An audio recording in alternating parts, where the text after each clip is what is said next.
Muy buenas noches, señoras, caballeros, bienvenidos al Gato al Agua. No me reprochará usted el tópico si comienzo el programa hoy diciendo Habemus Papam. Robert Francis Prevost Martínez, norteamericano de origen francés y español, también agustino, que va a reinar, puesto que un reinado se trata, con el nombre de León XIV.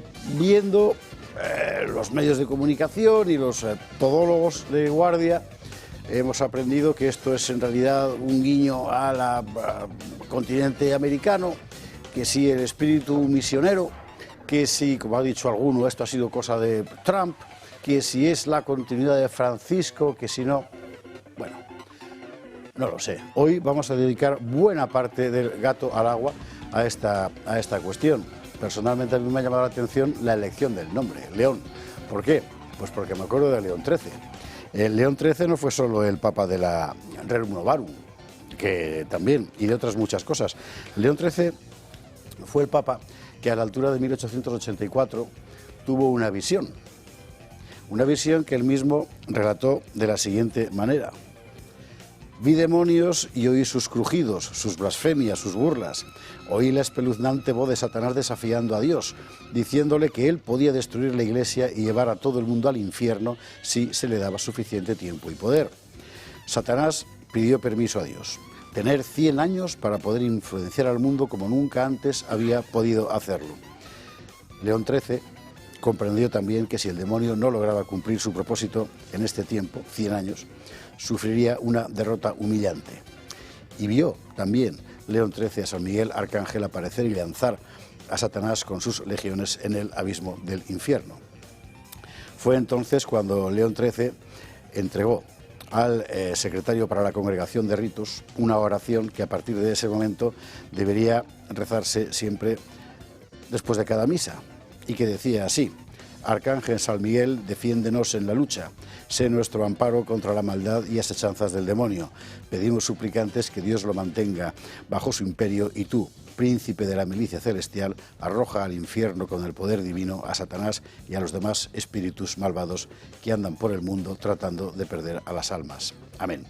Si le cuento esto es para expresar que para los católicos, cuando hablamos de la elección de un nuevo papa, no estamos hablando de la eventual influencia geopolítica o sociocultural o de cualquier cuestión estadística, sino que desde nuestro punto de vista, en una visión escatológica de la existencia, la historia de la Iglesia, que es una institución humana, es mucho más que una historia humana, y que esto también forma parte, con toda seguridad, de los planes de Dios. Y de esas cosas y de otras muchas más vamos a hablar hoy, día que tenemos nuevo Papa.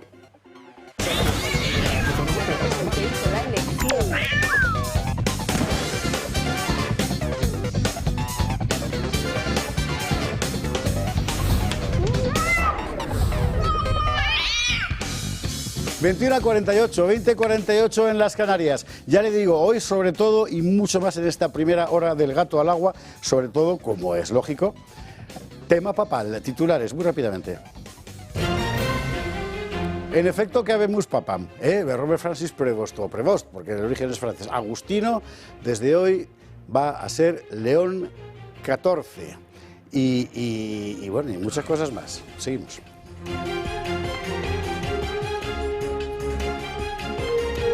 Que es el primer papa norteamericano, que efectivamente lo es, que es de ascendencia española, lo es por su madre Mildred Martínez, nacida en Estados Unidos pero de ascendencia española, y además que ha sido misionero en el Perú, etcétera, y otras cosas que nos han contado, que nosotros también contaremos, claro. Rasgo llamativo nada más empezar, que es que ha recuperado la muceta tradicional en esta primera aparición. La muceta es esta ancha estola ricamente ornamentada de la que Francisco prescindió, por cierto, en su primera aparición pública, y que, sin embargo, León XIV ha rescatado. ¿Esto significa algo? Pues no lo sé, pero no deja de ser un detalle. Y luego el nombre, claro, el nombre, porque no es un nombre muy común, aunque haya habido nada menos que hoy 14 papas León en la historia de la Iglesia. Pero hay que recordar quién fue León XIII, un muy longevo pontificado, creo que fueron 25 años, acabó en 1903, y fue absolutamente decisivo para eso que se llama doctrina social de la Iglesia, las encíclicas publicadas por León XIII a finales del siglo XIX, que realmente abrieron a la doctrina de la Iglesia a lo que estaba siendo la gigantesca transformación del mundo. Y por cierto, lo abrió antes de que otros lo abrieran.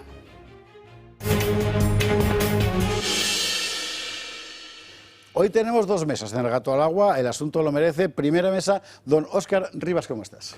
Pues encantado de estar aquí en una noche tan especial y emocionante, porque yo por lo menos me he emocionado mucho antes y después de saberlo. Me he sentido muy aliviado, decirlo, porque sabíamos que el tiempo jugaba a nuestro favor. Me hubiera gustado que hubieran transcurrido unas cuantas votaciones más, pero bueno, no aparece como nombre y hombre indeseable, ¿no?, como otros, ¿no? Y por otro lado, expectante, ¿no? Y me gusta mucho un aspecto que tú has destacado, el de León XIII, para mí uno de mis papas favoritos, por lo que tú has comentado, por la Rerum Novarum, que no es menor, es decir, sentó cátedra en aquellos momentos donde el movimiento obrero parecía imparable, en clave socialista, y él escribió una encíclica magistral en la que criticaba tanto el capitalismo como el socialismo, ¿no? Y también fue muy duro con la masonería, y ahí se podía hablar también, y que tampoco es menor, ¿no?, en unos momentos en los que la masonería estaba bastante infiltrada en el Papa, como ha demostrado también la historia, ¿no? Y por otra parte me gustan mucho también los otros símbolos, la muceta y la estola papal, porque, hombre, una institución como la Iglesia, que tiene 2000 años, no necesita revoluciones, así que me alegro mucho que vuelva a la tradición, que eso es la Iglesia, tradición. Don Óscar, bienvenido, muy buenas noches. Recién llegado del Club de Amigos, donde hablaba hoy de Horcajo, donde habla esta tarde, y hoy estamos exprimiéndole como a un limón, don Francisco José Fernández de la Cigoña, Paco Pepe, para todo el mundo desde hace muchísimos años, y para los que llevamos no sé cuántos años leyendo tus análisis sobre el mundo episcopal en particular. Mil gracias por estar aquí, lo primero. Bueno, ¿qué tal? Primera impresión. No sé, está Julio Ariza bombardeándome Mire allí. Tú déjale que mire donde quiera, porque ya se encargan los realizadores de mover las cámaras. Primera impresión. Bueno, León XIII, todo lo que habéis dicho es ciertísimo, sus encíclicas extraordinarias, la Rerum Novarum, la contra la masonería. Pero Pío IX, que es el cardenal, el papa del Sílabus y de la Quanta Cura, dijo en algún momento: ahora vendrá León XIII, el arzobispo de no me acuerdo dónde, y sepultará todo lo que yo he hecho. Una segunda cosa es que el Papa, antimasónico, antisocialista, fue también un Papa absolutamente antitradicionalista. León XIII. León XIII. Todos los movimientos tradicionales para él eran insoportables. Su cardenal favorito era el de Argel, ahora muy fracasado porque sus religiosos que él fundó, los Padres de África, están prácticamente en la agonía.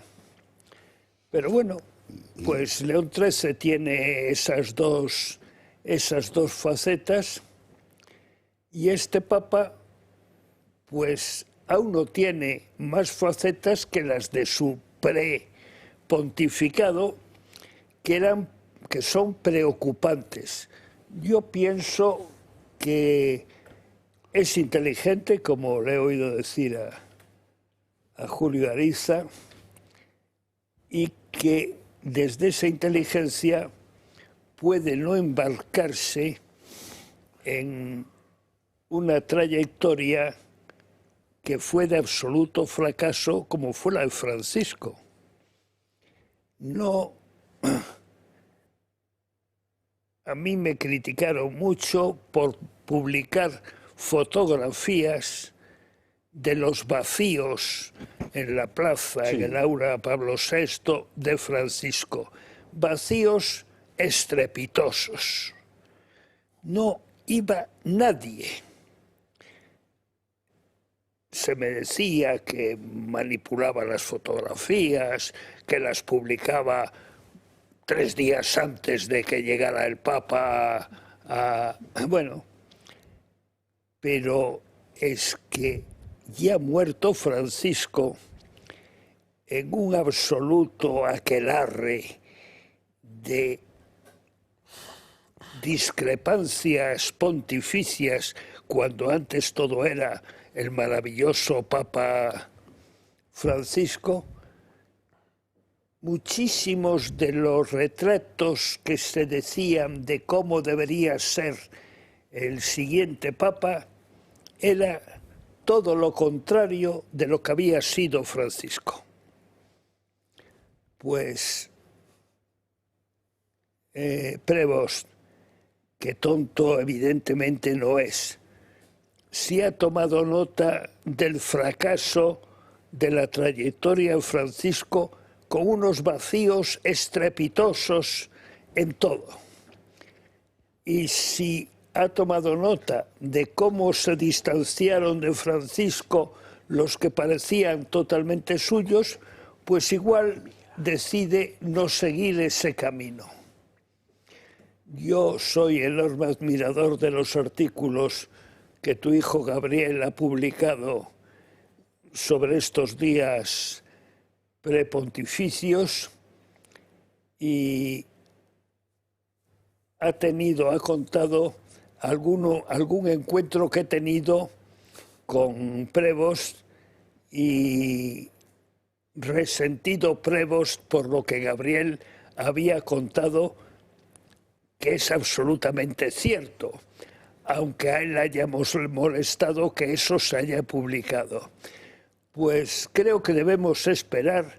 Si es inteligente, ha empezado dando muestras por la muceta, por las palabras, por la Virgen, Por el Ave María, etcétera. por sí, no pedir efectivamente. la bendición de las masas, que había extraordinarias masas.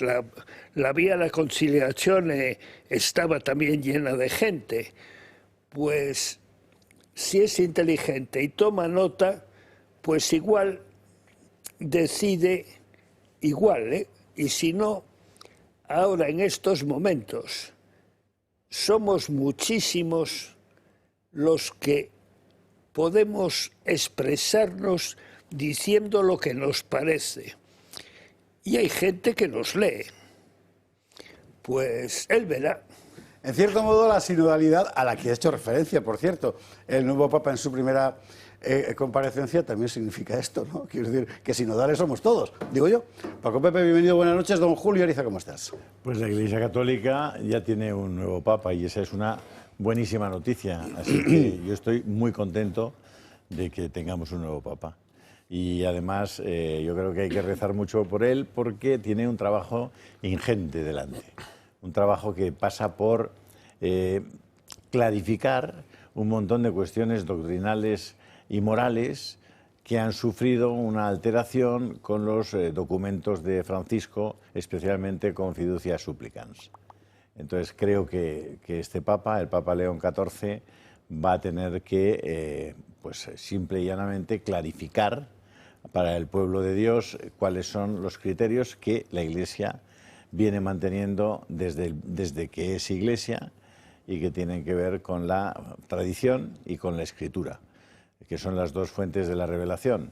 Así que yo lo que deseo es que este Papa esté asistido por el Espíritu Santo durante todo su pontificado y que el pueblo de Dios también pueda tener una fuente de agua clara en la que beber a la hora de saber cuáles son las verdades reveladas y cuál es la moral católica que ha sido, digamos, bendecida por la tradición durante tantos siglos. Dentro de un instante con nosotros también Miguel Ángel Quintana Paz. Antes de irnos a la publicidad, don Adolfo Albistur, ¿cómo estás? Pues muy bien, también muy contento porque tengamos papa. Cuánto me alegro. Y seguimos aquí con habemos guante, Sí. porque habemos artrosis, es decir, o sea que al final hay que... No hay nada como saber latín, ¿eh? Para... Efectivamente. Curioso. Bueno, pues nada, contaros un poco que nos preguntáis mucho cuándo empieza la artrosis y por qué. Bueno, la verdad es que todo es no se puede contestar, es muy, digamos que es muy difuso, ¿no? La artrosis sí es verdad que empieza con la edad, ¿no? Sí es verdad que empieza antes en mujeres que en hombres, porque en el proceso de menopausia hay una serie de hormonas, como son los estrógenos, que hacen que ese cartílago se vaya deteriorando de una manera más rápida, ¿no? Pero bueno, luego ya se da de muy diversas maneras. Hay gente que le duele, hay gente que no le duele, hay gente que se le tuerce las manos, hay gente que no. Pero está claro que lo que tenemos que hacer es algo, sobre todo algo cuando tenemos dolor. Tenemos que intentar no tener dolor y además tenemos que intentar mover. Si no movemos es muchísimo peor. Si hay dolor no mueves, con lo cual dificultas un poco que la artrosis vaya mejor. ¿Los guantes qué hacen? Pues bueno, pues hacen eso, que gracias a ese masaje, vibración, calor, que eso siempre va bien, y esas ondas pulsantes conseguimos que esa articulación esté más irrigada y que podamos mover mucho mejor las manos. Lo bueno que tiene, que es un tratamiento que es 20 minutos en casa, tranquilamente, cuando nos levantamos. ¿Esto qué va a conseguir? Bueno, pues que lo hagamos todos los días, que es lo importante. Un tratamiento que lo hagamos todos los días, nos levantamos por la mañana, lo hacemos, nos ponemos nuestros guantes y ya está. Y luego las otras artrosis, por ejemplo la de rodilla, esta no es de movimiento, esta es de apoyo, ¿no? Claro, aquí, por ejemplo, afecta mucho si tú has hecho mucho deporte, por ejemplo el fútbol, que la rodilla la afecta mucho, si has sido deportista anteriormente, y aquí lo que provoca es que, claro, que cuando tú apoyas duele. Esta artrosis, aquí trabajamos con terapias de luz para irrigar bien y para que ese masaje, vibración y calor en la rodilla haga que podamos caminar, andar, subir escaleras durante ese día, son 10 minutos tan solo, y luego el cinturón de nuestro amigo Alejo, que así le hemos... El cinturón de Alejo, sí, sí. El cinturón de Alejo, porque a él le ha ido muy bien. El cinturón de Orión y el cinturón de Alejo. Eso es, para que esa lumbalgia que nos levantamos muchas mañanas, pues también remita. Así que aquí tenemos este pack para que no sufráis de la artrosis. No la vamos a curar, pero no vamos a sufrir. Vaya, vamos, en cualquier momento. Además, ¿sabe usted que es lo mejor? Que se puede utilizar también, por ejemplo, para cervicales, la cuestión del Sí. cinturón. O sea, todo es más que, claro. Sí, ¿Sabes qué es lo dorsal, mejor, Esparza? ¿Qué? Que funciona. Ya, eso también.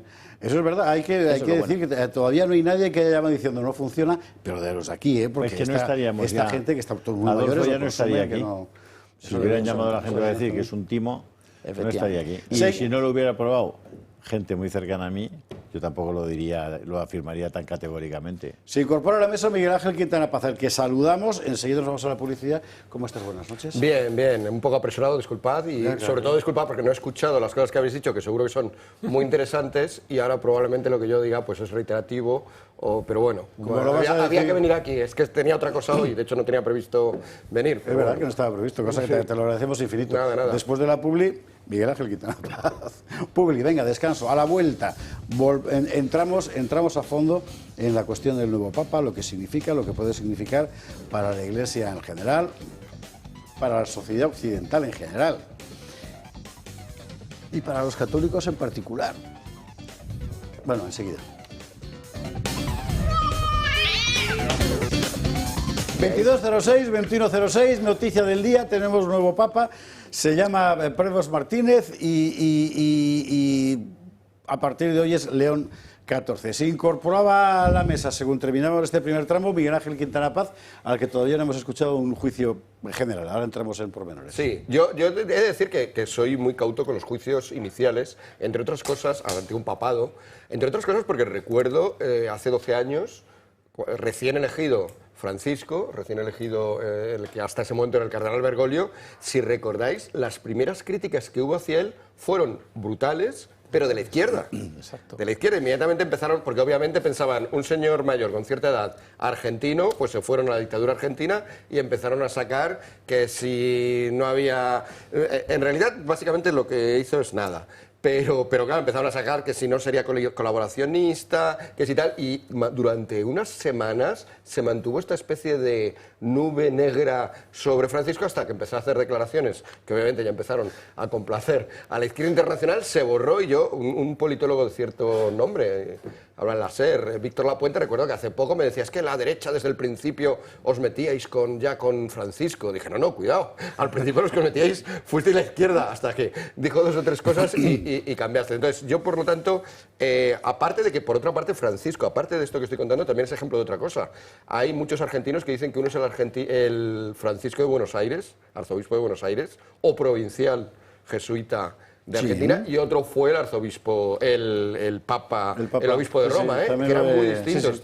Hablan de dos. Entonces, por conclusión, en principio, mi juicio esperanzado, que creo que es lo que hay que tener, fe, hay que tener fe en Dios, no en el papa, eso es verdad, pero bueno, con fe de que la cosa pueda ir bien y caritativo, ¿no? O sea, que sí que, una vez dicho esto, estaba comentando aquí a los contertulios en la pausa, hay unos periodistas poco sospechosos de progres, de hecho muy conservadores, 2 periodistas americanos que se dieron cuenta no llegaba a un año, se dieron cuenta de que los cardenales no se conocían entre sí. Porque Francisco, perdón por hablar todo el rato de Francisco, pero bueno, es inevitable hablar del legado del Papa que ha habido antes. Porque Francisco, una de las características que tuvo es que no reunía a los cardenales, los reunió solamente 2 veces en sus 12 años largos de reinado.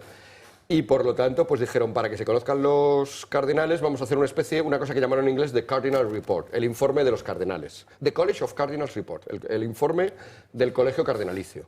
Entonces, iban contando de cada cardenal, pues un poco su vida, dónde nació, lo típico, una pequeña biografía, y luego más escrita que no sean solo los datos, y luego también explicaban su posición sobre cada tema.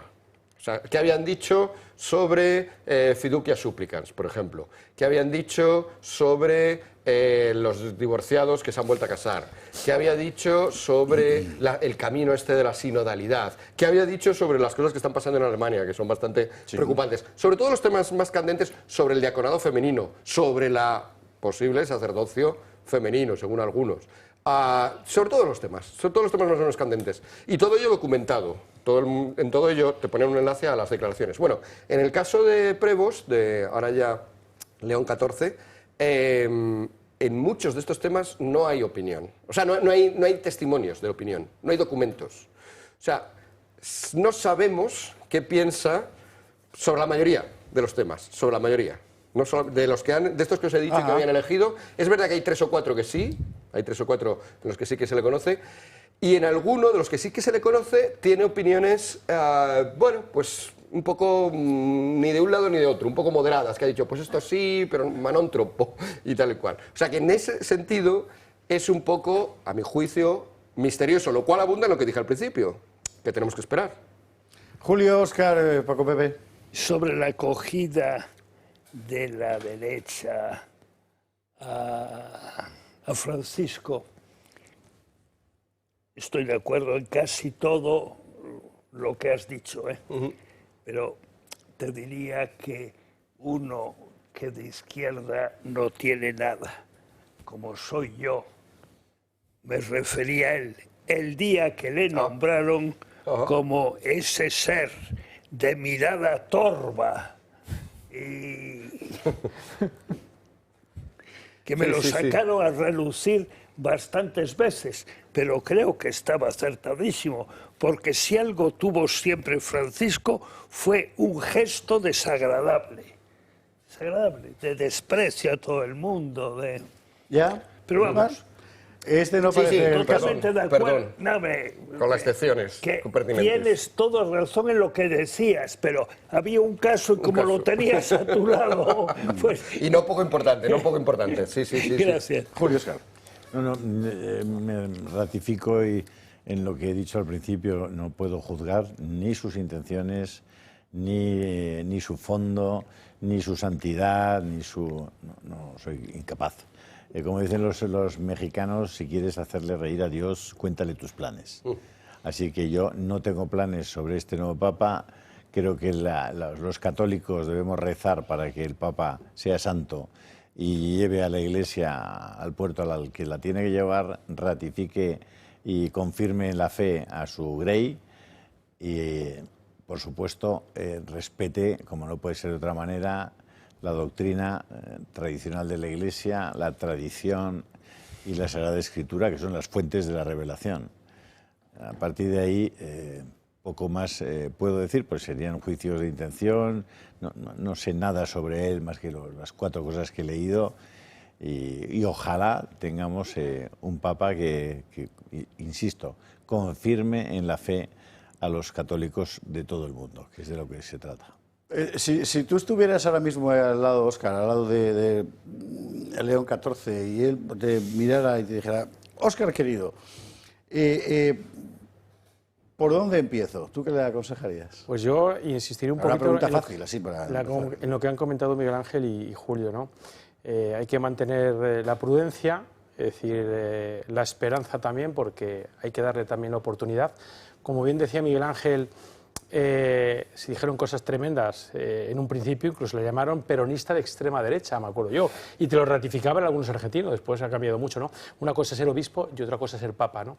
Es decir, pero bueno, yo le confío por lo menos, o doy credibilidad a eso que se está diciendo esta tarde de su prudencia, su discreción, me lo ha parecido en ese primer contacto, ¿no? Esa mirada torva a la que se refería Paco Pepe, es decir, pero efectivamente coraje a la hora de proclamar la verdad, que es escandalosa, porque la verdad por escandalosa no puede someterse jamás a los intereses de los poderosos, con lo cual se tiene que ver ese contrapeso, fidelidad doctrinal y sobre todo yo guardaría, sobre todo por la experiencia reciente que tenemos, menos sobreexposición pública porque de verdad hemos sido saturados y por supuesto es decir que consiguiera retomar, es lo que confío y por lo que rezo, la unidad que yo creo que en buena medida se ha fracturado en estos años. Sobre todo hablo en el seno de la Iglesia.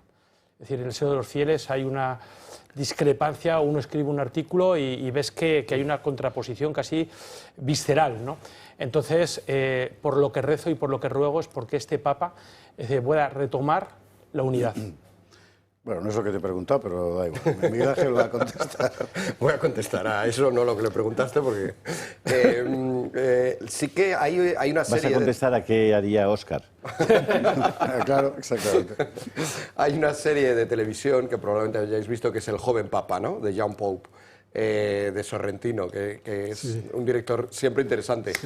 Planteaba la hipótesis de que se elegía un papa por primera vez estadounidense. Esto es lo que tenemos ahora, un papa por primera vez estadounidense. Es verdad que en la serie lo ponía muy joven, de hecho de ahí el título, El joven papa. En este caso, bueno, 69 años yo lo considero una edad... Me está diciendo la gente que muy joven, no sé, bueno, tampoco, ¿qué queremos? Bueno, es una edad para que pueda hacer cosas.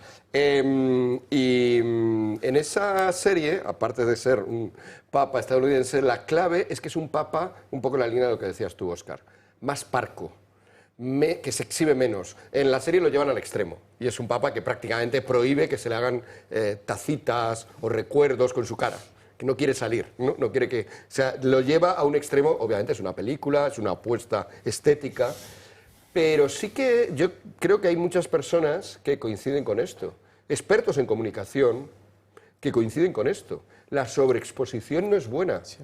No necesitamos saber la opinión del Papa sobre si en Brasil, con Lula da Silva, se practicó el lawfare o no. No lo necesitamos saber. Yo necesito saberla. Sin embargo, Francisco hablaba de estas cosas en una entrevista. Y no solo hablaba, sino que se explayó a decirnos que sí, que había lawfare, y también con Dilma, y que era impresentable. Yo no necesito saber las opiniones políticas. Es verdad que hay cosas donde la política y la moral se juntan, y obviamente ahí sí, pero esto ya lo dejó muy clarito Benedicto XVI, ¿no? Los 5 puntos fundamentales, por ejemplo, el derecho a la vida, que obviamente hay leyes que van contra el derecho a la vida, eutanasia, aborto, etcétera, y tú tienes que hablar porque es fundamental a tu doctrina, sí. Pero meterte así hay lawfare en un país que ni siquiera es el tuyo, insisto, Brasil, eso ya es politiqueo. Entonces, un papa que no se meta en politiqueo, yo creo que eso ayudará, pues, curiosamente, que sea estadounidense, porque meterse en politiqueo, teniendo a Trump allí, es meterse en mucho politiqueo.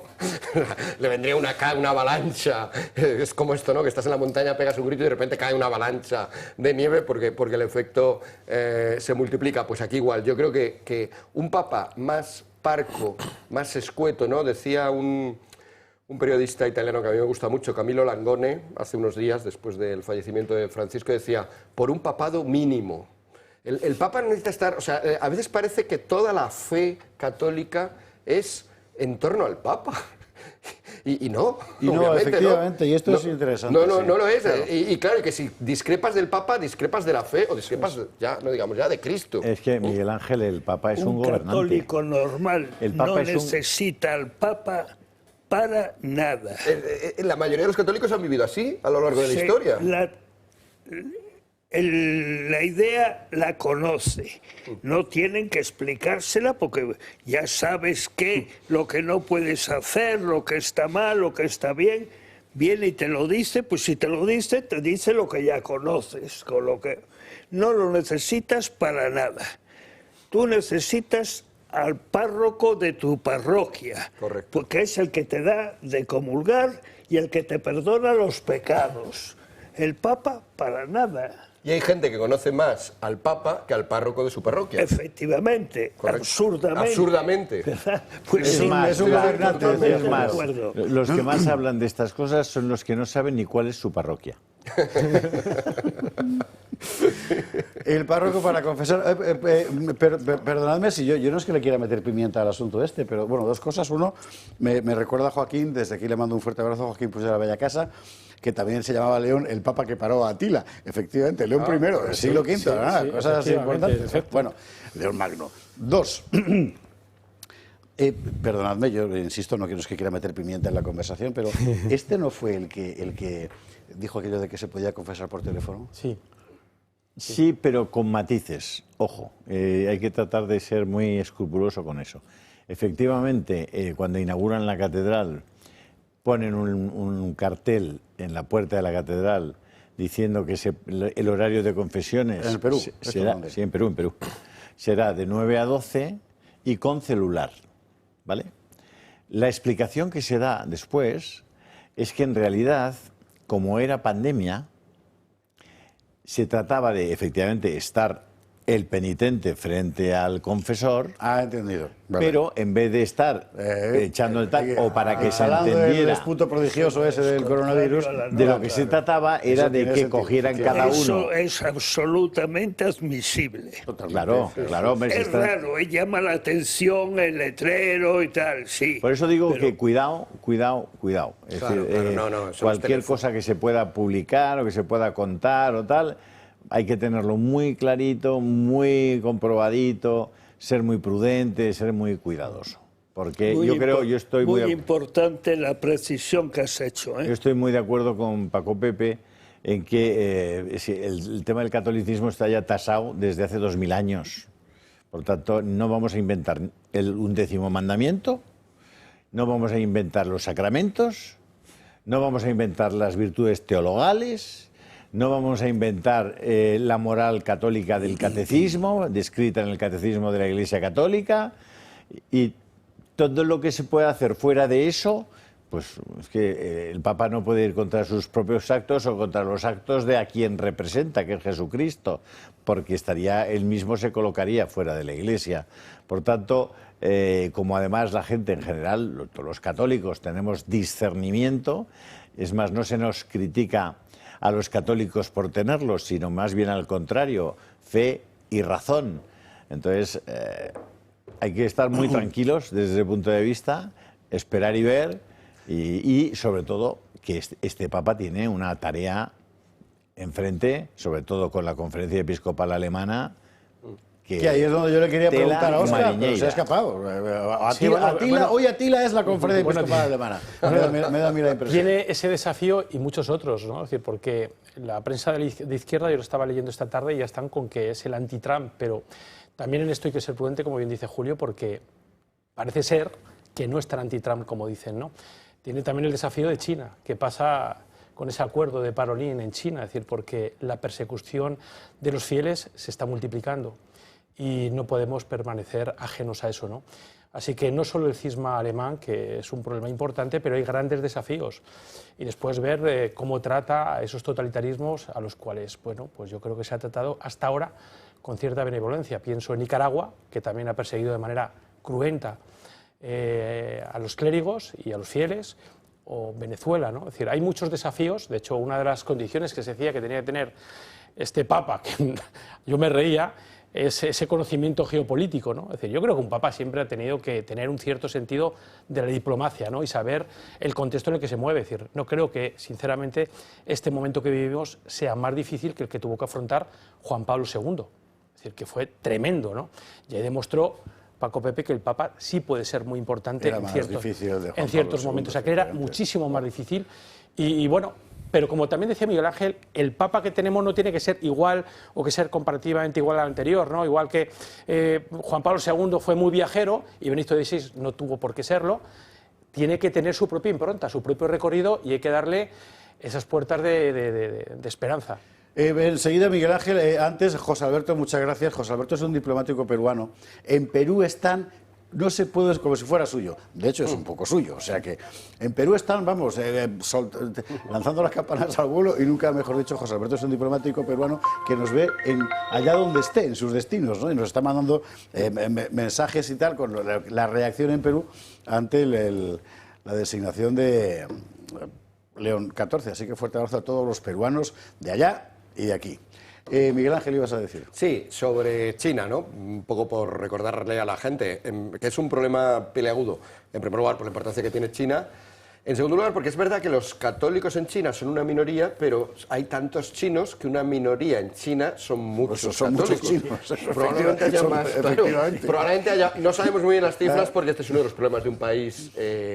Pues eso, con un gobierno ateo y con un gobierno anticristiano. Igual hay más católicos chinos que en Austria católicos. Eso sin duda. Eso sin duda. Claro. No, yo iba a compararlo con España. Sí, sí. O sea, en España, si hay 20, 30, es un poco más del 50%, ¿no?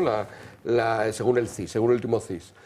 Pues entonces estaríamos ahí tirando por lo alto en 30 millones, yo creo que a gusto en China 40 millones, que los 1.600 millones de chinos no es nada, pero son muchos. O sea que, y el problema de China, ¿no? Que a lo mejor la gente no es muy consciente, aquí lo hemos explicado. 1.508 millones de chinos. Eso, por eso. Frente a 1.527 millones de indios. Sí, bueno, en India también hay una presencia importante del catolicismo. O sea, que son países que... Por eso ahora se hablaba mucho de si iba a haber el primer papa asiático, como si San Pedro hubiera sido, no sé, americano o austriaco. Pero bueno, yendo a la cuestión de China. A ver, el acuerdo con China, que es un acuerdo secreto y por lo tanto no lo conocemos al detalle, primer error. Claro, es que ese es otro tema. Que había sido firmado por Parolín, y debo decir, ahora que ya no es meterse con el papa, sino meterse solamente con un cardenal, que me alegro de que no haya sido Parolín, el papa elegido. Me parecía muy peligroso. Es verdad que tenía un perfil en alguna cosa parecido a Prevost, diplomático, con Francisco Permanón Tropo, tal cual. En general, a mí y al cardenal Zen, cardenal de Hong Kong, que el hombre ya a sus 90 y tantos años se desplazó hasta las congregaciones generales para dejar claro... Les echó un chorreo importante. Les echó, claro, pero es que este hombre dijo directamente eso, que Parolín les había engañado. Claro. ¿Y por qué? Porque lo que sabemos, digo, no es secreto, pero sabemos cosas. Y lo que sabemos es que no se nombra un obispo en China sin el permiso del gobierno chino, que es un gobierno anticatólico. Con lo cual, los obispos que se están nombrando allí, lo que no se sabe es si es que lo propone el Vaticano y le da el visto bueno el chino, lo propone el chino, le da el visto bueno el Vaticano. El procedimiento concreto no se sabe, pero desde luego, cuidado, esto que parece aquí, que si alguien dijera... Los dos últimos que ha nombrado con el Papa muerto. Y efectivamente, aprovechándose de eso, y además, se ha visto ya algún caso de obispos ya nombrados diciendo que hay que significar... A ver, que no los ha nombrado Parolín, los ha nombrado el actual Papa, que era el jefe del dicasterio para los obispos. Suponiendo que sea él el que los nombre y no sea él el que proponga... Parolín no puede nombrar obispos. Por eso lo estoy diciendo. Que lo haya propuesto. Es el Papa, pero el suponiendo jefe... que no haya propuesto 5 nombres y los chinos le hayan dicho ese de esos 5 o este otro. Por lo que se sabe... Es que el problema es este, y que ya hay obispos que han dicho que hay que hacer un catolicismo más chino. Y un catolicismo más chino no penséis que es que hablen en chino en misa, que obviamente, pues aquí se habla en español, junto con el latín, pues tendrá que usarse el chino allí también. Significa, vamos hacia cosas como que aparezcan imágenes de Mao en las iglesias. O sea, ha habido ya protestas de chinos que dicen que en catequesis les cuentan el comunismo chino como compatible con el catolicismo. Miguel Ángel, que el busto de Lutero está en el Vaticano. Lo introdujo el Papa Francisco. Sí. Es decir, aquí, vamos a ver, es evidente que hay sensibilidades diferentes dentro de la Iglesia y que no son lo mismo los legionarios de Cristo que el Opus Dei o que los agustinos o que los carismáticos de Comunión y Liberación. Son sensibilidades diferentes que tienen una fe común, que es el credo, una fe común. Pero el Evangelio presenta, digamos, visiones del mundo, de la vida, del hombre, que se pueden enfocar de distintas maneras. Hay un momento en el que Jesucristo se encuentra en casa de Lázaro con Marta y María. María rompe un bote o un frasco muy caro, explica el Evangelio, de perfume y se lo echa en los pies a Jesús. Y en ese momento el propio Judas se escandaliza y dice, ¿cómo es posible? Y tal, y Jesús le dice, no, los pobres los tendréis siempre con vosotros. Les dice, los pobres. Por lo tanto, esta mujer, perfumando mis pies, está haciendo muy bien. Ahora, escoge esto y ponlo en la cultura de hoy, en la interpretación teológica pero hay cosas de que hoy. O vete al otro episodio también con otra Marta y otra María, que Jesús, que va a casa de una mujer, se llama Marta, que tiene una hermana que se llama María, y Marta se queja a Jesús, le dice, oye, yo estoy todo el día aquí currando y haciendo mis deberes y tal, y está todo el día rezando. Y Jesús le dice, no, la que ha elegido bien ha sido María. Está escuchándome. Sí, pero habiendo pluralidad, obviamente, siempre la ha habido, y la hay entre los 12 apóstoles, hasta el punto de que uno de ellos al final es un traidor, Judas. Eso es una cosa. Otra cosa es que hay cosas que sí que está claro que son incompatibles con la fe cristiana. Y una de ellas, en ideología, de hecho es la única ideología, especialmente por su nombre, con nombre y apellidos, que se ha determinado como absolutamente incompatible es con el cristianismo, con el catolicismo, es justamente el comunismo. O sea, el comunismo no... Es verdad que el comunismo chino actual no es el de Marx, pero la visión del hombre, la visión del ser humano, sí que es la misma. Es la de un ser humano absolutamente visto desde un plano absolutamente material, desde un punto de vista económico. Eso es así, Miguel Ángel, pero a quienes comulga la Iglesia Católica no es al que se declara o se afilia al Partido Comunista, sino al que se afilia a la masonería. Sí, pero... Bueno, a ver, el tema de China... Si defiendes el marxismo, estás defendiendo una cosa incompatible. Es verdad que una cosa, luego ya cada uno... No, pero yo voy a hacer compatible el marxismo. Marx, también hay muchos Marx. Claro. Hay un Marx humanista primero, antes de llegar ya a las tesis más materialistas, que habla más pues, de la liberación humana, de la emancipación humana, los famosos... Luego está Groucho también. No sé cómo narices habéis llegado a este asunto, pero nos quedan 10 minutos para hablar del Papa León XIV. Y aquí pues estáis hablando que si Groucho Marx... A mi juicio tiene que resolver el asunto de China, porque sinceramente me parece muy peligroso, el de Alemania obviamente también, porque justo, por cierto, Alemania y Estados Unidos son los dos países que más fondos dedican al óvulo de San Pedro, al Vaticano. Y a día de hoy el Vaticano está en déficit, en un déficit de millones. En quiebra. En quiebra. Está en quiebra. En quiebra. O sea que han elegido, curiosamente, se me ocurre ahora, a un representante de uno de esos dos países. ¿Pero por qué está en quiebra? Fondos. Porque el Hay óvulo otro de San Pedro asunto que ha tiene que bajado resolver. radicalmente. Hay otro asunto de Paco. El Opus Dei, quizá Julio, que de esto sabe, ¿qué piensas? Que su oposición al cardenal que fue de Lima, Cipriani. a Cipriani, ¿es más a Cipriani o es por odio al Opus Dei? ¿Qué crees? No tengo ni la más remota idea, pero este Papa, no es lo mismo. Mientras estaba en Perú, se llevó muy mal con la gente de la obra. Muy mal.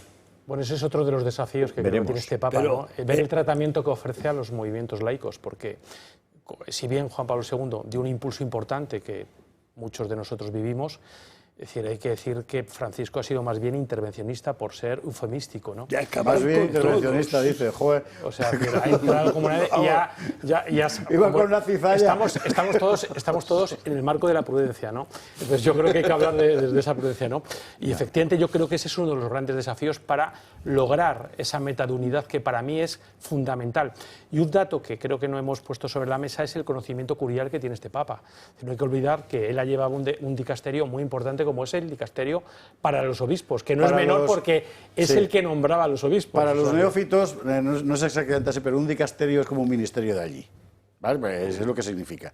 Y el conocimiento curial al que se refiere Óscar es el conocimiento de las cosas de gobierno del Vaticano, efectivamente, de la Iglesia en general, porque, como subrayaba Julio, evidentemente un papa es sobre todo un gobernante, no es necesariamente un faro de fe, porque la fe ya está puesta. Es verdad, y estaría muy bien que no tomara el camino de Donald Trump con tweets para tomar sus decisiones.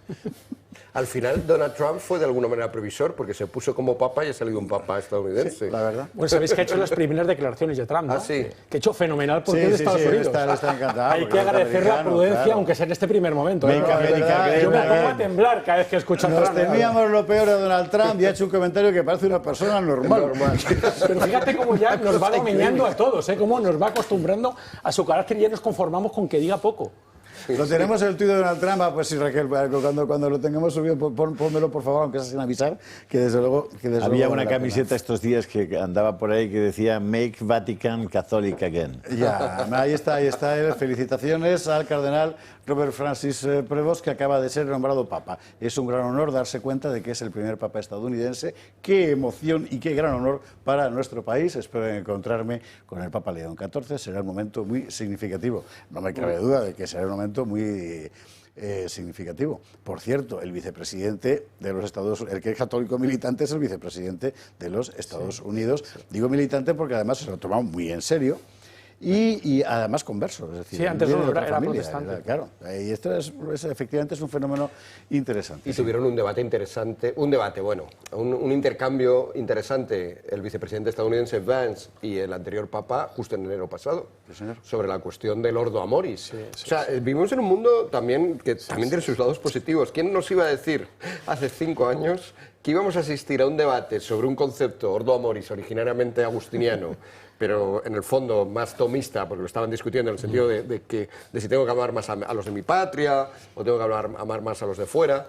Y esto lo saca un vicepresidente de los Estados Unidos, genera un debate amplio y luego el Papa, es verdad que la respuesta de Francisco, lamentablemente, como a menudo ocurría con los debates intelectuales, era un poco decepcionante, porque lo que hizo simplemente es enviar una carta a los obispos diciéndoles no, que hay que estar a favor de la inmigración, pero no respondía a ninguno de los argumentos. No se metía, de hecho, en el asunto, que es un asunto interesante, hasta qué punto, obviamente, quiero decir, tenemos que amar más a la familia que a alguien que no sea de la familia, cierto, pero si yo voy por la calle y veo a una persona que se acaba de caer y que tiene una urgencia, no puedo decir, no puedo atenderla a esta persona porque me está esperando mi familia en casa y si llego 5 minutos tarde se preocupan. El Ordo Amoris implica también eso. Está descrito en los ejemplos más paradigmáticos del Ordo Amoris, el padre que está con un hijo y con un amigo de su hijo, ambos están bañándose en el río y los dos se están ahogando y está uno a 20 metros del otro. El padre debe elegir a quién salva, solo puede salvar a uno. ¿A quién debe salvar el padre? ¿A su hijo o al amigo de su hijo? Claro, no, pero que yo concediéndole... no hace falta darle muchas vueltas al asunto. Sí, no, hombre, concediéndole a la otra parte de la racionalidad, es verdad que el ejemplo que yo he puesto es ejemplo de que a veces alguien, sí que tienes que poner a alguien que no es de tu familia por delante de tu propia familia, por motivos de urgencia. O sea, quiero decir que el tema sí que podría haber dado, y estaba dando, de hecho, entre Vance, cuando dijo esto, era con un periodista británico, que a su vez le respondió, o sea, que estaba dando juego intelectual. Yo creo que daba para más que simplemente enviar una carta sobre un asunto que en el fondo era medio de internet, medio muy interno, desde el Vaticano diciendo a los obispos, no lo hizo, por poner un ejemplo.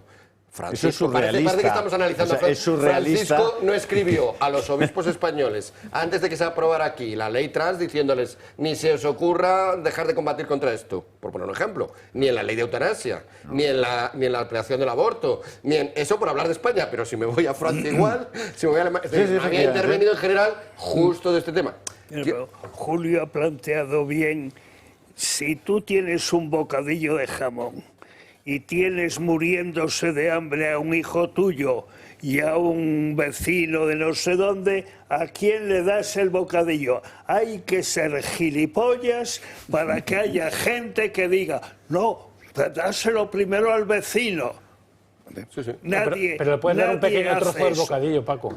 Si hablamos del bocadillo un poquito, le puedes dar, ¿no? Mira, un poco más para ti. En los aviones, en cambio, lo tienen resuelto.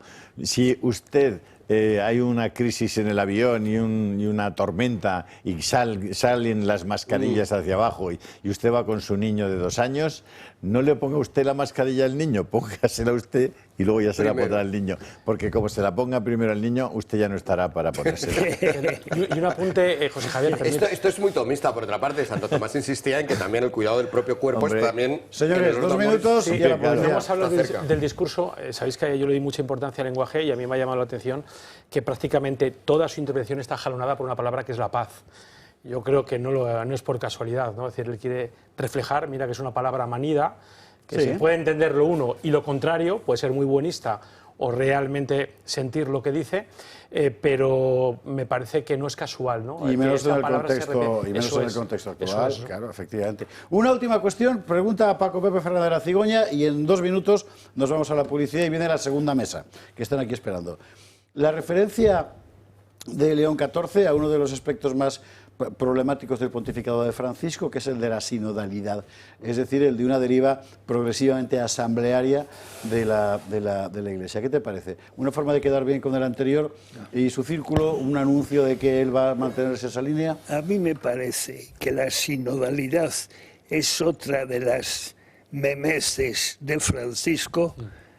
El cardenal Rey en su misa ni la mencionó. Hablar de Francisco y no mencionarla.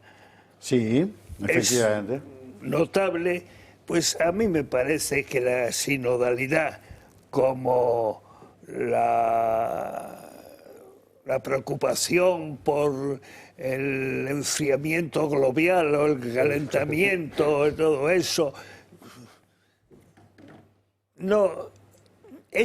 todo eso se ha muerto con Francisco, pienso yo. Y Francisco se ha muerto. Una época se cierra y se abre otra. ¿Y qué nos deparará? Pues no lo sabemos, pero aquí estaremos para contarlo. Señores, mil gracias. Óscar Rivas se queda, porque va a hacer de eslabón con la siguiente mesa. Alejo Vidal Cuadras, Ignacio Doces, Gabriela Camuñas, que vienen de inmediato. Don Miguel Ángel Quintana Paz, don Julio Ariza, don Paco Pepe Fernández de la Cigoña, que alegría tenerte aquí esta noche en el Gato. He estado encantado volviendo a tu casa. A tu casa. Al toro. Señores, nosotros nos vamos a la publi. Rápidamente desmontamos esto, viene equipo nuevo y vamos a seguir hablando, por supuesto, entre otras cosas, pero muy fundamentalmente, de León XIV.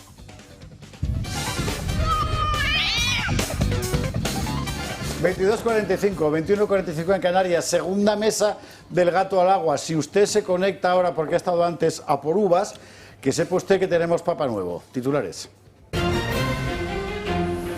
Habemus Papam, Robert Francis Prevost Martínez, Agustino, desde hoy, León XIV. Y aquí de Texas abajo, pero que muy abajo, hemos tenido hoy en las Cortes la votación de la famosa batería antiaranceles de Trump de Pedro Sánchez, que ya ve usted, bueno, que ha salido adelante cupo catalán mediante. 20%, si no me equivoco, del conjunto del dinero tiene que ir a Cataluña. ¿Por qué? Porque lo mandan los separatistas. Le voy a contar una pequeña historieta. Sería 1916, cuando la Primera Guerra Mundial provocó tal cantidad de exportaciones de los ricos industriales españoles al escenario bélico europeo que en España hubo una crisis brutal de subsistencia. Los precios subieron, la gente no podía comprar huevos, no podía comprar leche, no podía comprar pan. Entonces a un ministro liberal, así de izquierdas, que era Santiago Alba, se le ocurrió decir, bueno, vamos a gravar un poco los beneficios de estas exportaciones masivas para por lo menos poder pagar. Y se levantó un diputado para decir que de ninguna manera. ¿Quién era? Francesc Cambó. Efectivamente fue Cambó el que defendió que de cobrar impuestos a esa gente ni hablar. Si es que al final la historia es lo que tiene. Bueno, más, venga. Vámonos a Estrasburgo, porque allí en el Senado Galáctico de Star Wars y la Estrella de la Muerte, el Partido Popular, que en campaña electoral dijo que había que revisar ese asunto de prohibir los coches con motor de combustión en 2035, se ha bajado los pantalones o lo que sea y ha votado a favor de prohibir los motores de combustión en 2035. Así que, Mariano, si sabes lo que va a ser ya de tu fragoneta, la culpa se la echas a Feijóo. Y si nos da tiempo a verlo, que no lo sé, pero en fin, da igual, en todo caso hay que contar los titulares, que sepa usted que mañana, además del cumpleaños de un servidor, es el día de la victoria en Rusia. Ellos conmemoran el 9 de mayo su victoria en la Segunda Guerra Mundial, con un enorme desfile en el que este año ha querido escenificar, y viendo estas imágenes, la palabra es escenificar, Vladimir Putin, su aislamiento internacional. Es decir, está allí todo el mundo que está allí, pero que resulta que es la mayor parte del mundo. Aquí alguien debería hacerse mirar el asunto este de la estrategia del aislamiento internacional de Rusia, porque lo que ha salido es que de aislado nada, para empezar China. La llegada de Xi Jinping allí ha supuesto, bueno, la visión más manifiesta de la división del mundo en dos bloques, y luego está el Maduro, o sea que... Pero bueno, ahí estamos. Venga. ¿Con quién vemos esto? Con don Ignacio de Oces. Muy buenas noches, ¿cómo estás? Pues fenomenal, José Javier, encantado de estar aquí contigo, con los contertulios y con todos los telespectadores. Y nada, expectante con el nuevo Papa. Desde luego me parece una muy buena noticia que se ponga el nombre León, porque León XIII le considero como un buen Papa. Escribió muchísimas encíclicas, fue pontífice durante 25 años, un cuarto de siglo, y escribió encíclicas tan importantes como la Libertas Praestantissimum, sobre la libertad, los diferentes grados de liberalismo. También, por ejemplo, la encíclica Immortale Dei, sobre la constitución cristiana de los estados, es decir, qué tiene que trabajar el Estado, es decir, los fines del Estado, y también una encíclica muy importante, sobre todo para España, la Cum Multa, en una disputa que existía entre la Unión Católica de Alejandro Pida-Limón y los carlistas de Nocedal. Es decir, por tanto, expectante. Dicho lo cual... Y la Rerum Novarum. Y la Rerum Novarum, bueno, sí, como Esa es obligada. De doctrina social de la Iglesia, desde luego, es obligada, aunque yo considero que la doctrina social de la Iglesia empezó muchísimo antes, por ejemplo, con Gregorio XVI, con Mirari Vos, que es una encíclica también importante. Bueno, dicho lo cual, la próxima semana tenemos pleno en el Congreso de los Diputados. Nosotros vamos con bastantes cuestiones. Una de ellas, muy importante, es cuánto dinero está ganando Rusia por la compra de gas, por esta política energética de Sánchez, y también si el ministro de Transportes piensa adoptar alguna medida para el funcionamiento de la red ferroviaria, que me parece una cuestión fundamental. Nosotros esta misma semana hemos solicitado la reprobación del ministro de Transportes. Ignacio, bienvenido, buenas noches. Óscar Rivas permanece en la mesa, no le representaré, pues te has hablado ya mucho, ahora hablaré un poquito menos, me temo yo. Gabriela Camuñas, muy buenas noches, ¿qué tal? La veíamos esta semana que entraba online para contarnos 10 horas y media en un tren. Ya recuperada.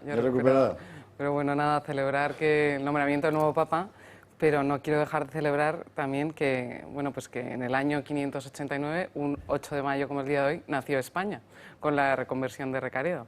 Entonces, bueno, parece un buen augurio para este nuevo Papa, o esperemos que... Ostras, no habíamos caído ninguno, efectivamente, la conversión de Recaredo era en mayo, exacto, mayo florido. 8 de mayo.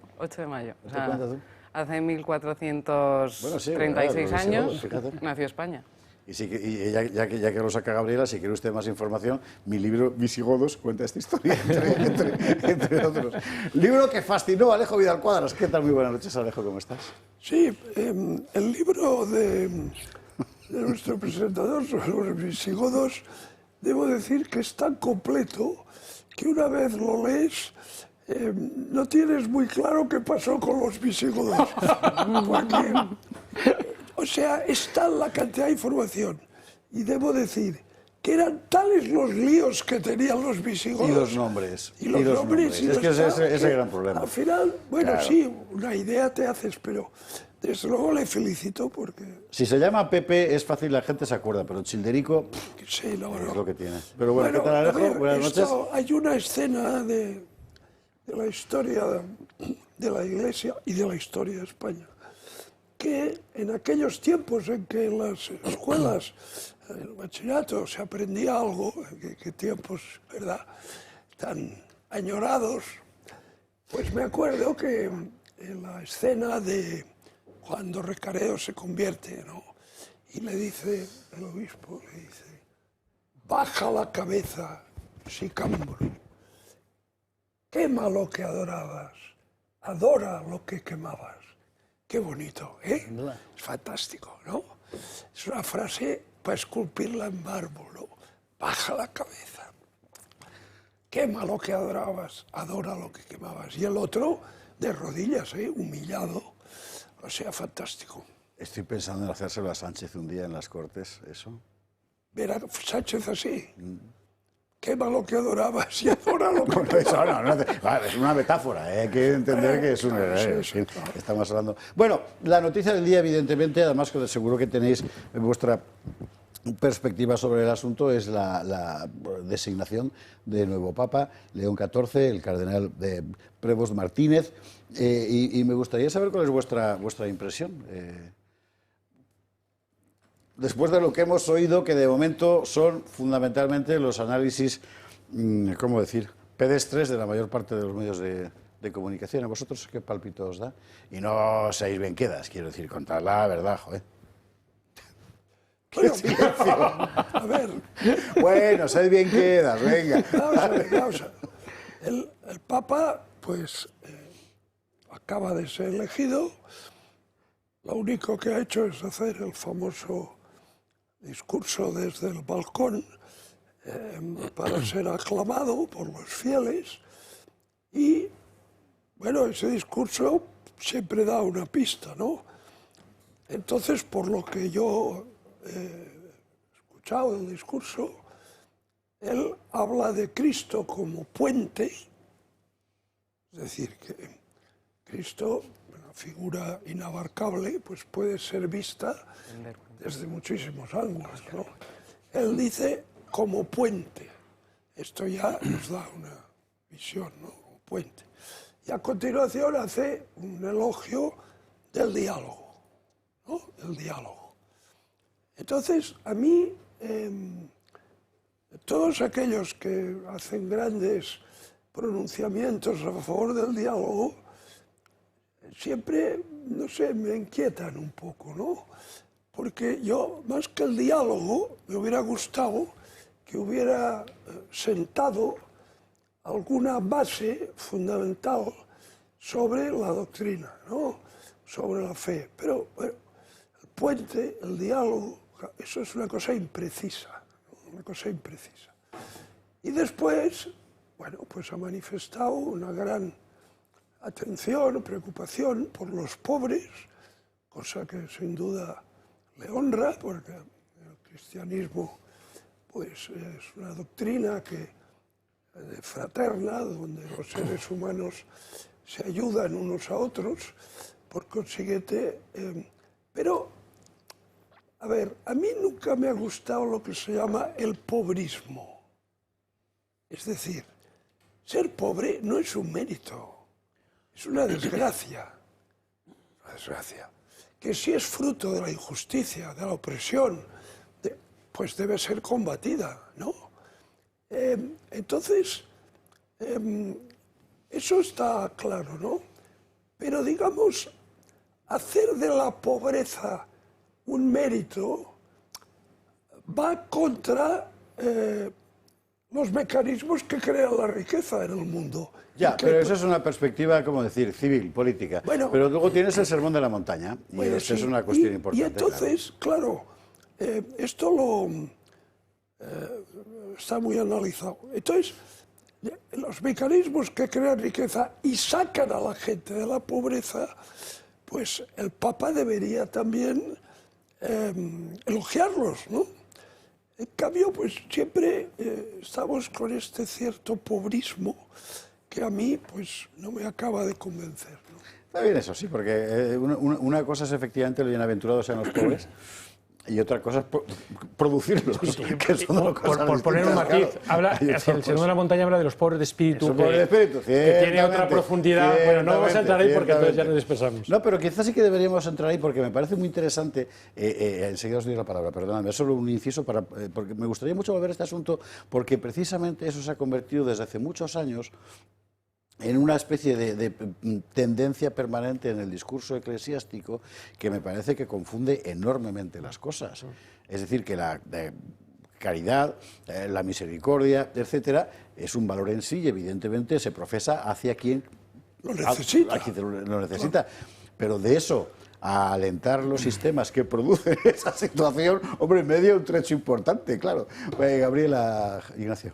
Sí, no, yo creo que, bueno, efectivamente es muy pronto para aventurarse a saber, ¿no?, cómo va a ser el papado de León XIV, pero lo que podemos analizar pues la elección del nombre, ¿no? La elección del nombre, pues León XIV no ha elegido Francisco II, no ha elegido Juan, ¿cuál era? Juan XIV, 24. ¿no? O 24, o Juan Pablo XXIV. Como diría Pedro Sánchez, 24 avos. Exacto, 24 Juan Pablo avos. sería tercero. Juan Pablo III o Juan XIV. Bueno, en cualquier caso, dice mucho el nombre que ha elegido, porque es un nombre tradicional, es un nombre de papas preconciliares, ¿no? Entonces, bueno, pues ahí puede situarse... ¿Tú le ves como preconciliar? Bueno, yo digo que el nombre, que es León XIV, es un nombre preconciliar y que continúa pues, con el legado de León XIII, que nos lo puede explicar León muy XIII bien. muere en 1903. Los preconciliares son casi todos, querida. No, pero o sea, es simplemente ese, Quiero ese decir, detalle. si te refieres al Vaticano II,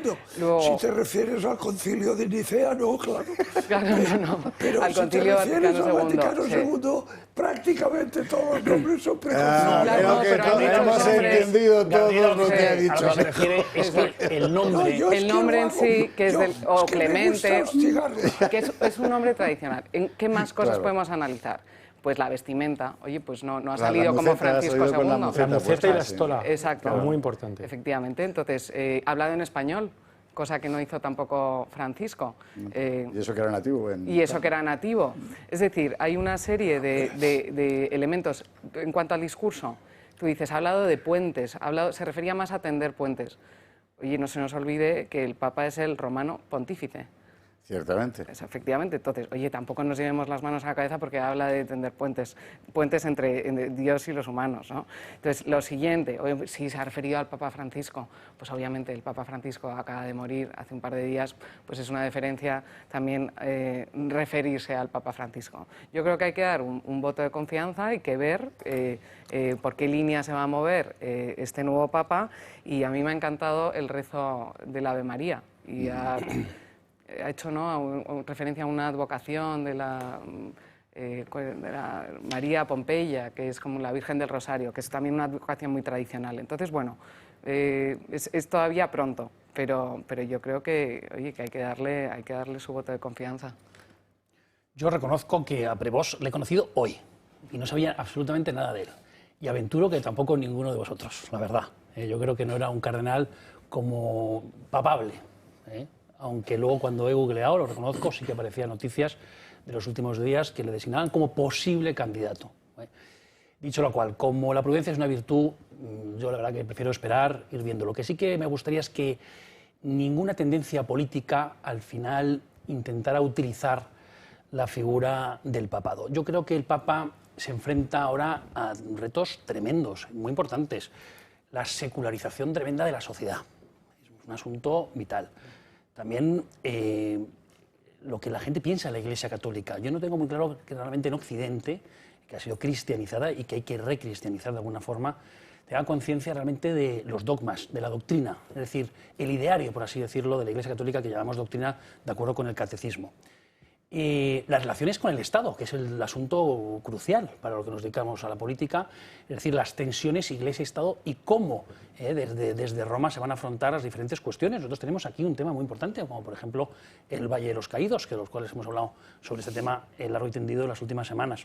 Es decir, son temas importantes, pero bueno, que hay que dejarle tiempo, no se le puede prejuzgar. Es verdad que como cardenal habrá tenido pues, sus aciertos y también sus errores. Dicho lo cual, también me parece importante traer a colación al cardenal Sara. El cardenal Sara tiene un libro que a mí me gustó mucho, que es Se hace tarde y anochece. En ese libro, que es un libro de entrevistas, él distingue, y le gusta distinguir siempre, entre cuando un papa habla como papa, es decir, cuando habla como sucesor de Pedro, o cuando habla como Simón. Es decir, esto también es muy importante porque muchas personas y también muchos católicos, esto les lleva a la confusión, sin saber distinguir realmente cuando un papa habla ex cátedra o habla de forma infalible, de acuerdo con la tradición de la Iglesia, en materia de fe y costumbres, o cuando habla, pues como hablaba, por ejemplo, como ciudadano Bergoglio. Pues habrá que hablar. Entonces, esto es muy importante distinguir cuando un papa habla como romano pontífice y de forma infalible, o cuando habla en opiniones. Porque de hecho el Papa Francisco... La frontera es imprecisa. Es imprecisa, pero cuando un papa, por ejemplo, habla de cuestiones históricas, o de la evangelización de América, pues no tengo tan claro realmente que hable como un catedrático o como sucesor de Pedro, la verdad. Pues yo creo que no, de hecho. Porque de hecho también el Concilio Vaticano I, de 1870, define cuando un papa habla de forma infalible. Y es en materia de fe y costumbres, y cuando en materia de fe y costumbres declara que la Iglesia tiene la obligación de seguir esa cuestión, pues ahí es cuando habla de forma infalible. Esto viene a incidir en un asunto que hemos examinado antes en la mesa anterior, más que examinar hemos sobrevolado, pero que se ha mencionado y es muy importante, y es hasta qué punto el desarrollo brutal de los medios de comunicación ha contribuido a formar una especie de papolatría en el ámbito de los fieles, que claro, ¿cómo decir?, invita a una sobreexposición del Papa persona. Y aquí se ha mencionado antes, Óscar, la tendencia de este hombre más bien a retraerse un poco de esa sobreexposición. Yo creo que es conveniente. Se han tocado muchos temas, sí te voy a responder esto, ¿vale? Sí, por favor. Es decir, tú hablabas del Cardenal Sara, Se hace tarde en anochece.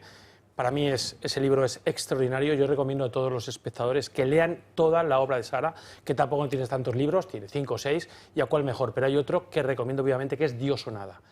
Es excelso y bueno, decir que a tiempo pasado para mí era mi candidato preferido, pero sabemos que iba a ser muy complicado por muchas razones, pero sobre todo porque creo que necesitábamos un papa negro y un papa venido de África. Aunque, como tú bien señalabas, Ignacio, Europa es otro desafío, porque antes en la anterior tertulia hemos hablado de China, hemos hablado de Alemania, el cisma de Alemania, hemos hablado de Estados Unidos, pero Europa no debe ser olvidado, porque hay mucha gente que está en el primer anuncio. ¿Qué quiere decir esto? Que hay gente que no ha escuchado a Cristo. Es decir, el otro día escuchaba en un restaurante en el que estaba y me decía una chica que había visto un señor vestido de negro y que le había dicho que era cura y que nunca había visto un cura. Si nunca ha visto un cura, imaginaros la palabra de Cristo. Nunca había visto un cura vestido de cura. Claro, pero claro, si va en secreta no es identificable, ¿no? Y después, yo no sería tan duro como ha sido Alejo en este primer momento en relación con esa intervención inicial. Yo tomé unas palabras, simplemente apuntes, y además en el orden, ¿no? Él, primeramente, y no me parece casual, lo he dicho anteriormente, habla de paz perseverante, y la paz atraviesa toda la intervención. Bum, bum, bum, bum. Pero él empieza con algo que es tan importante como seamos discípulos de Cristo. Es decir, seamos fieles a la palabra de Cristo. Es decir, a mí me parece esencial e importante tras un pontificado. Es decir, que, bueno, al que muchos dicen que ha entrado en el politiqueo y se ha olvidado de las alturas, ¿no? Después ha dicho que el mundo necesita luz. Salir del mundo, ¿no?, dijo Cristo. Habla de construir puentes para ser un solo pueblo. Me parece también un desafío importante porque es la unidad. Hay quien ya ha escuchado yo alguna intervención que decía que eso se refiere a la inmigración, que somos un solo pueblo. No sé, me parece muy pillado, ¿no? Si después queréis hablamos de ese tema. Ha hablado expresamente de fidelidad a Cristo, de proclamar el Evangelio, de ser misioneros. Él, como sabéis, ha estado en Perú, y él, por lo que tengo entendido, porque yo sí lo conocía, porque estoy, como sabes, más metido, pero se sabe poco porque ha hablado poco, y eso para mí, después del papado anterior, es incluso muy positivo, ¿no? Pero es un misionero. Él garantiza, creo, que esa cercanía que tuvo Bergoglio, es decir, que tuvo Francisco, si bien espero que no en la medida en que lo comunicaba el otro, es decir, porque estaba en todos los medios. O sea pero no está mal que un papa sea misionero también, ¿no?, porque hay una misión importante y la misión, además, tiene una profundidad esencial, ¿no? Vuelve a decir de caminar juntos y después finalmente habla de sinodalidad. Pero hay que entender que yo creo que era un guiño a Papa Francisco porque lo ha mencionado en 2 o 3 ocasiones. Con lo cual yo creo que es un discurso equilibrado que puede dar a entender lo que se puede esperar de este Papa, que es una mayor discreción, una mayor prudencia. Seguramente no será perfecto, pero creo que se merece el voto de confianza, ¿no? Y bueno, a mí este equilibrio en este primer momento no me ha disgustado, sino todo lo contrario. Está bien, has hecho un análisis interesante y desde luego al Papa recién elegido le hubiera gustado mucho, porque digamos que has conseguido dibujar una figura pues sólida y coherente con lo que ha de ser la Iglesia. O sea que ojalá tengas razón, ¿no? Porque ojalá. Estamos empezando. Yo desde luego rezaré porque sea así. Sí, no podemos hacer mucho más. A ver, mi candidato es el mismo que el de Óscar. A mí me gustaba Sara. Y además la idea de un papa africano me parecía fantástica. O sea, le imaginaba con la sotana blanca contrastando con su piel oscura, y es algo que emocionalmente, ¿verdad? Sí. Seguro que sobre la gente hubiera tenido un gran atractivo, ¿no? Un gran impacto. Pero aparte que doctrinalmente me parecía un hombre muy sólido, Sara. Me parecía un hombre muy sólido, extraordinariamente sólido. Muy sólido, ¿no?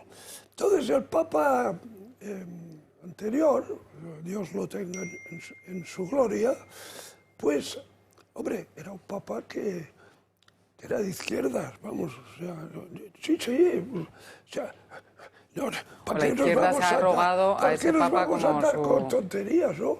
Era un Papa que, bueno, pues recibió a Almeida, el alcalde de Madrid, con esta frase: hombre, aquí está el sucesor de la gran Carmena. O sea, a ver, es decir, recibió a Maduro, recibió a la Kirchner. Era pintoresco. Decir, vamos a ver, o sea, un Papa no puede recibir y sonreírle a un tipejo que es un asesino en serie y un ladrón y un criminal. O sea, esto no puede ser.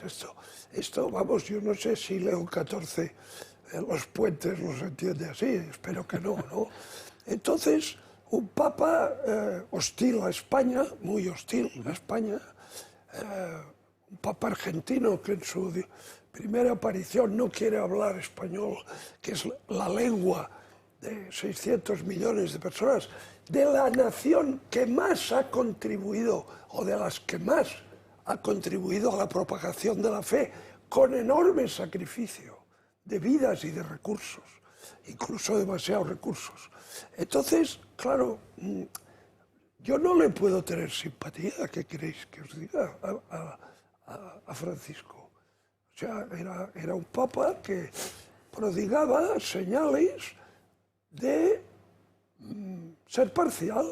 O sea, él estaba en un lado del espectro. Más que de parcialidad. Eran señales de hostilidad. Hostilidad, ¿no? Que percibió una buena parte, claro. Entonces, hay que decir las cosas como son. O sea, claro. las cosas como son. Pero en este sentido, tanto Gabriela como Óscar tienen razón desde mi punto de vista en que el primer discurso, si se puede llamar discurso, imagino que sí, de León XIV es decir, nadie se va a molestar conmigo hoy. Exacto. Mañana ya veremos. Sí. Claro, efectivamente. Sí. No, pero yo creo que el Papa, en relación a la política, o sea, el Papa en cuanto al mundo, ¿no?, debe ser una figura que busque sin duda la armonía, la paz. O sea, eso forma parte de su trabajo, ¿no? Busque el entendimiento, haga todo lo posible por acabar con las guerras. Pero si has dicho que no querías diálogo, has dicho que te molestaba la palabra diálogo del Papa. Entonces, claro... Te está respondiendo, claro, te está dando, ¿no? No, digo que... O sea, y en referencia a lo del riquismo... Vamos a ver.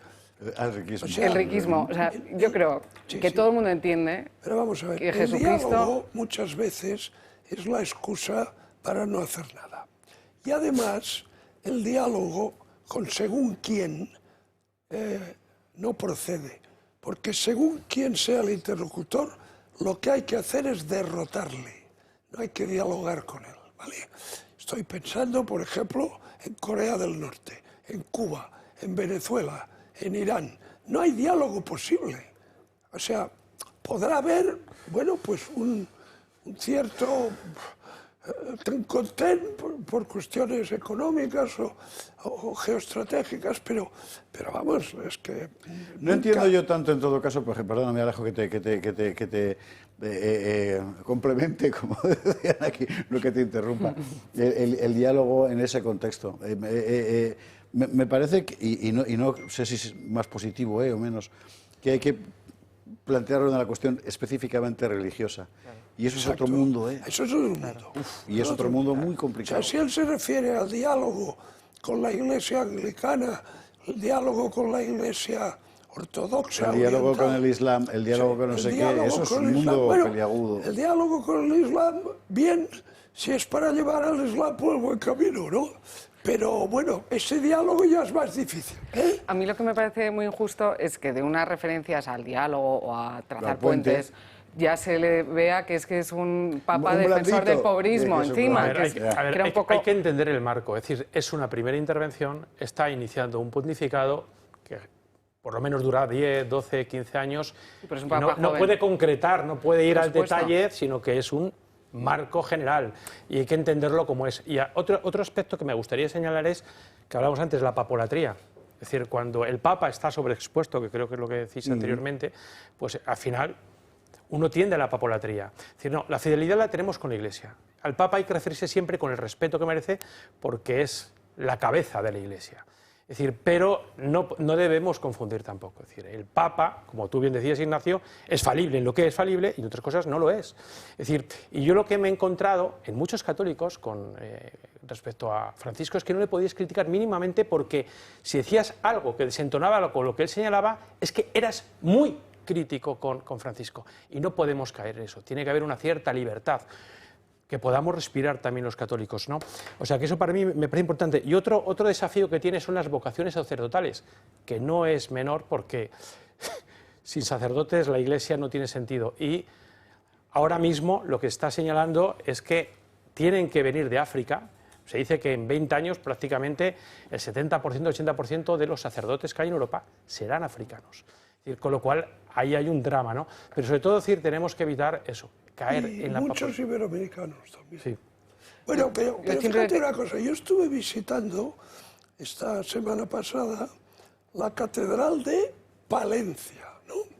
Porque me invitaron a dar una conferencia al casino y entonces por la tarde un canónigo de la catedral tuvo la deferencia de dedicarme pues 2 horas para enseñarme la Catedral de Palencia, que yo no conocía y quedé impresionado. Sí, sí, efectivamente. Es una catedral formidable. Sí, sí. O sea, de una envergadura, de una cantidad de tesoros. Es decir, es que te quedas sin habla. Dices, en el siglo XIV, duró 200 años la construcción. En el siglo XIV empezaron a hacer esto. Y 200 años para llegar a esta maravilla, ¿no? Bien, entonces, ¿por qué os digo esto? Porque cuando visitas el coro, ¿no? Y ves aquella larga fila de... ¿Cómo se llama? Porque no son sillas, son, ¿sabes? Para apoyarse. Tienen un nombre, tienen un nombre especial, sí, la sillería del coro tiene un nombre especial. La sillería típica del coro. Sí, sí. Y entonces le digo yo, padre, ¿cuántos canónigos son ahora ustedes? Dice, somos 5. Dice, ¿y cuántos había en la época de esplendor? Dice, 80. Digo, y me dice además, muy así, muy triste, dice, y de los 5 activos somos 2, porque los otros 3, pobrecitos, ya no pueden trabajar mucho. Entonces, claro, esto es una cosa muy dolorosa, ¿no?, para la Iglesia. Entonces, la recuperación de la gente hacia la fe, pues es un trabajo que está pendiente y es ímprobo, ¿no? Y después hay otra cosa, que es en fin, las finanzas, ¿no?, que están en muy mal estado. Pésimo estado. Y un tercer punto. Hombre, hay iglesias como la alemana que, claro, vamos a ver, exigen, sí, diálogo, pero un diálogo firme, para ponerlos firmes, porque es que si no, aquello es el desmadre. Cerramos tema que hay que ser la publi, o al menos, no hay por qué cerrar tema, porque es el tema del día. O sea, Dos ideas muy pero la publi rápidas. sí que hay que irse. Le contesta Gabriela y seguimos luego. 2 ideas muy rápidas en cuanto a la referencia que decía, ¿no?, Alejo, del riquismo y que, oye, a mí el pobrismo no me gusta. Yo creo, Jesucristo, desde luego, no iba a ser nunca, o no se le puede ascribir con el defensor de los ricos, sino más bien al que sufre y está con el pobre. De hecho, ¿no?, dice que antes será más fácil que pase el camello por el ojo de una aguja que un rico entre en el reino de los cielos. Sí, pero eso también tiene una interpretación muy amplia. No, lo tengo claro. Otra cosa es, no confundamos lo que es, oye, rico, pobre, que al final la Iglesia es de todos, ¿no?, con lo que es la formalidad. Yo creo que es un error, efectivamente, que el Papa Francisco abandonara pues, el ritual, el formalismo, la sacralidad, pues como hacen también las monarquías muchas veces. No, a nosotros nos gustan los reyes y con esa formalidad y esa pomposidad. Pero no confundamos pomposidad o artificiosidad o ceremoniosidad con estar con los pobres o con los ricos, porque eso es muy injusto. Y luego, la segunda idea muy rápida, que efectivamente me ha parecido muy acertado, las referencias a la paz continuas, ¿no? Y además no dice paz como la ONU, habla de la paz de Cristo. Pone ¿no? objetivos pospuestos. Exacto, sí. es la paz de Cristo. Y hombre, también en un contexto donde tenemos a 3 potencias nucleares en Oriente Medio, en Ucrania y ahora en la India con Pakistán, ¿no? Que se está levantando el conflicto, pues me parece también muy acertado. Simplemente... A ver, es un término tan amplio que se puede significar, como decía en la anterior tertulia, lo uno y lo contrario, ¿no? Pero él habla de paz perseverante, es decir, con eso habla mucho, ¿no? Porque lo que quiere decir es que va a ser un desafío permanente en su pontificado, ya lo veremos. Que sepa usted que la sillería del coro se llama Estalo, cada uno de los... Estalo. Miguel Sánchez, gracias mil por contármelo, porque es lo que tiene el WhatsApp, ¿ves? En fin, Publi, hay que irse a la Publi sí o sí. Y yo creo, vamos a ver, o sea, usted, míreme fijamente a la cara, o no fijamente si le da cosa, ¿de qué prefiere seguir hablando luego? ¿De esto o que nos vayamos al Congreso a ver las medidas antiaranceles? Bueno, aquí lo decidimos. Publi y a la vuelta lo vemos.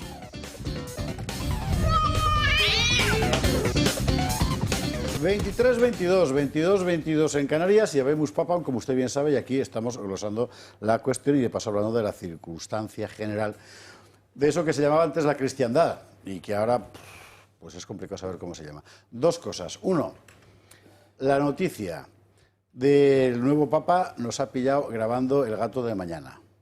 De tal forma que El gato de mañana, como está grabado, pues es todavía sin Papa y justo ha sido en el momento en que estábamos grabando, lo hemos contado sobre la marcha. ¿Sabe usted que nos encantaría poder hacer en directo El gato los viernes, pero no podemos?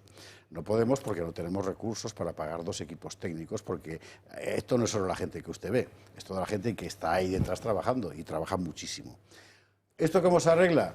Entrando en el club de amigos, porque Bolaños ya nos ha dicho que no nos va a dar un duro.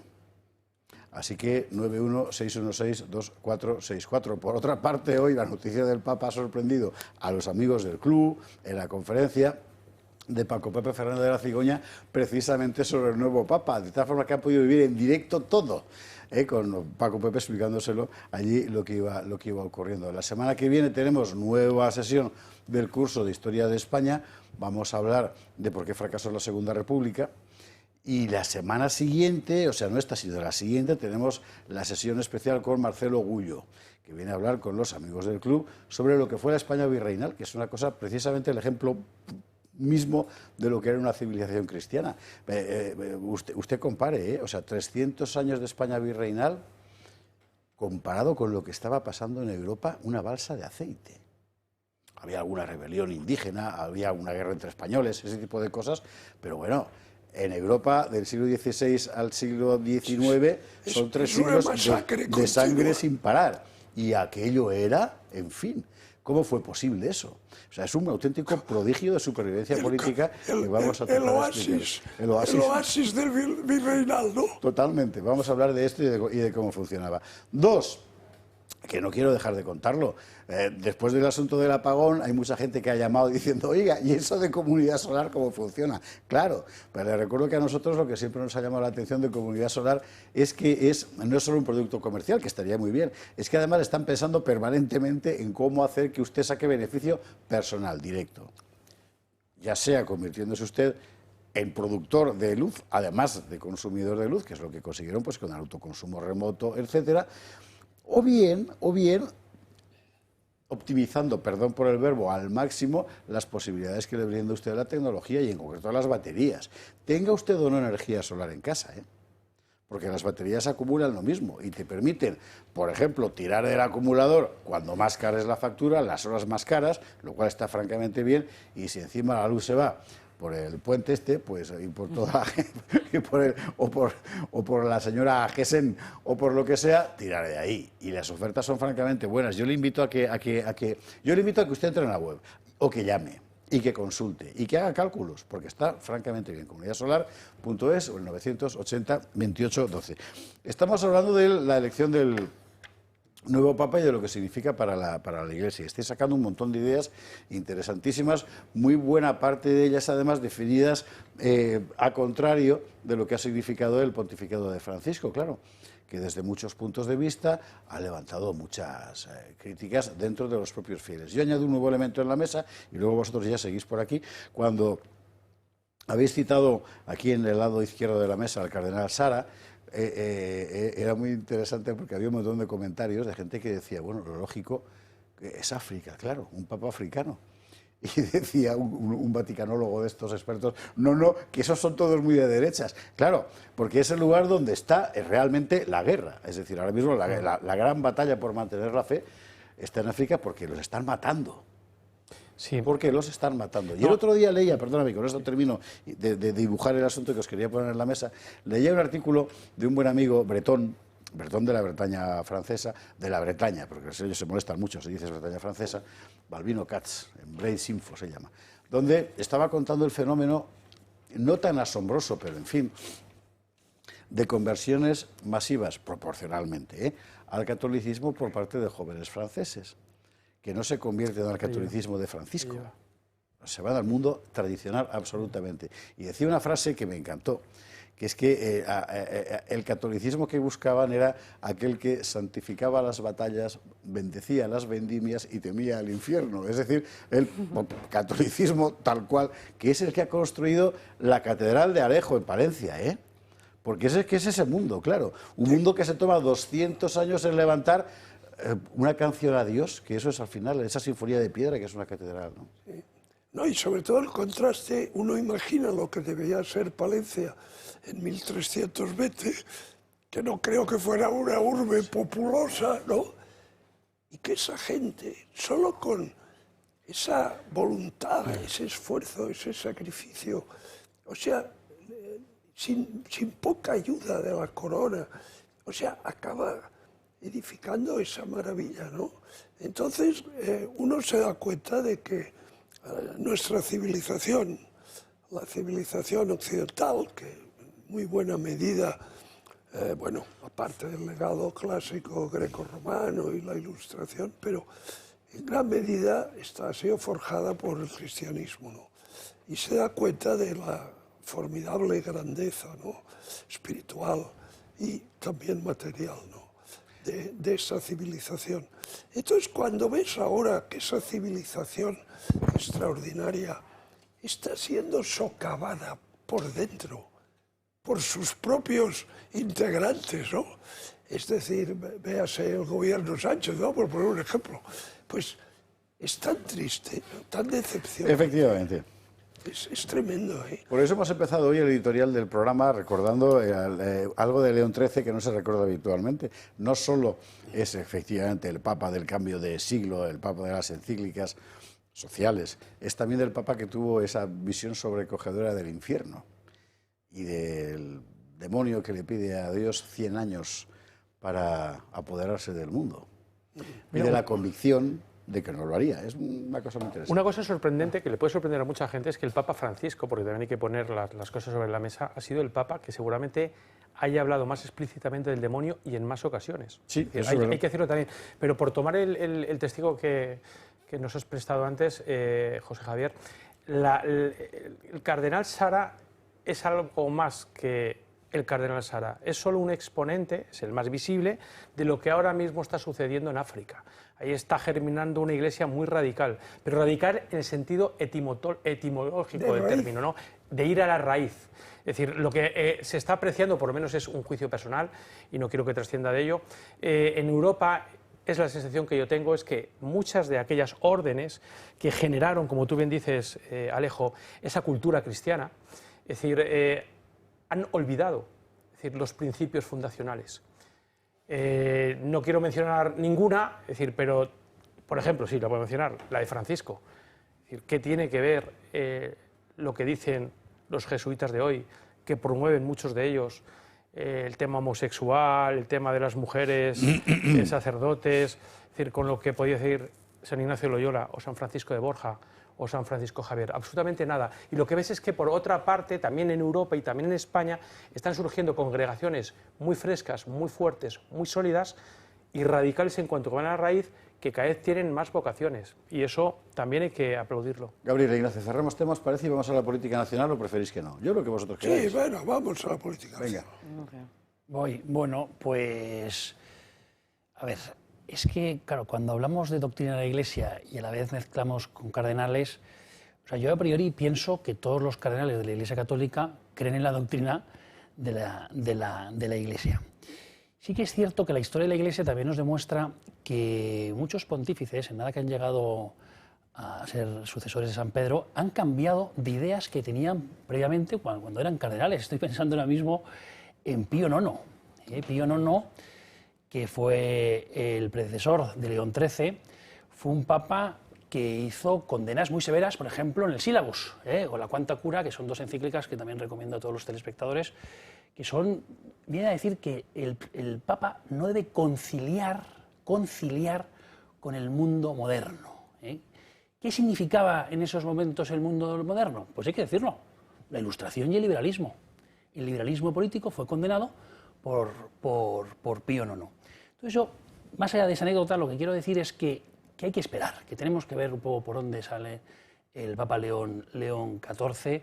Yo creo que es parte de la prudencia política, de la prudencia teológica también, esperar día a día y ver los acontecimientos. Yo la verdad es que reconozco que a mí el Papa Francisco no me gustó, y no me gustó por muchas afrentas que hizo a España, por su forma también de dialogar. A mí no me gustaba ese diálogo con el marxismo, por ejemplo, y con el marxismo cultural, que nos ha llevado también al relativismo cultural, que yo creo que también es uno de los retos que tiene este nuevo Papa, que también es un tema muy importante, porque al final lo que dice nuestro Señor es apacienta las ovejas, es decir, lo que tiene es confirmar en la fe.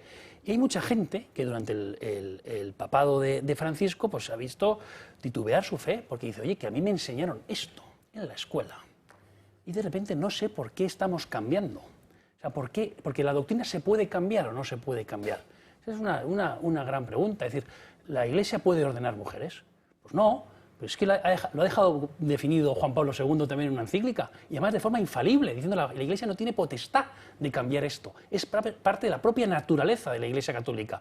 Entonces, bueno, hay determinadas cosas, y sobre todo que al final, en muchas ocasiones, opinamos sin conocer realmente la profundidad teológica de la Iglesia Católica después de estos 2000 años. No, y en ese punto, permíteme que sume otra cosa. Es decir, esta tarde he escuchado varias veces en los medios decir que el Espíritu Santo ha hablado cuando se ha nombrado al Papa. No, el Espíritu Santo no dicta qué Papa quiere. Es decir, de hecho, alguien que no era sospechoso por desconocimiento, Benito XVI lo aclaró hace unos años. Benito XVI lo que dijo es, Jesucristo no puede elegir al Papa, no está para eso. Es decir, es como un buen padre que da libertad y que nunca abandona.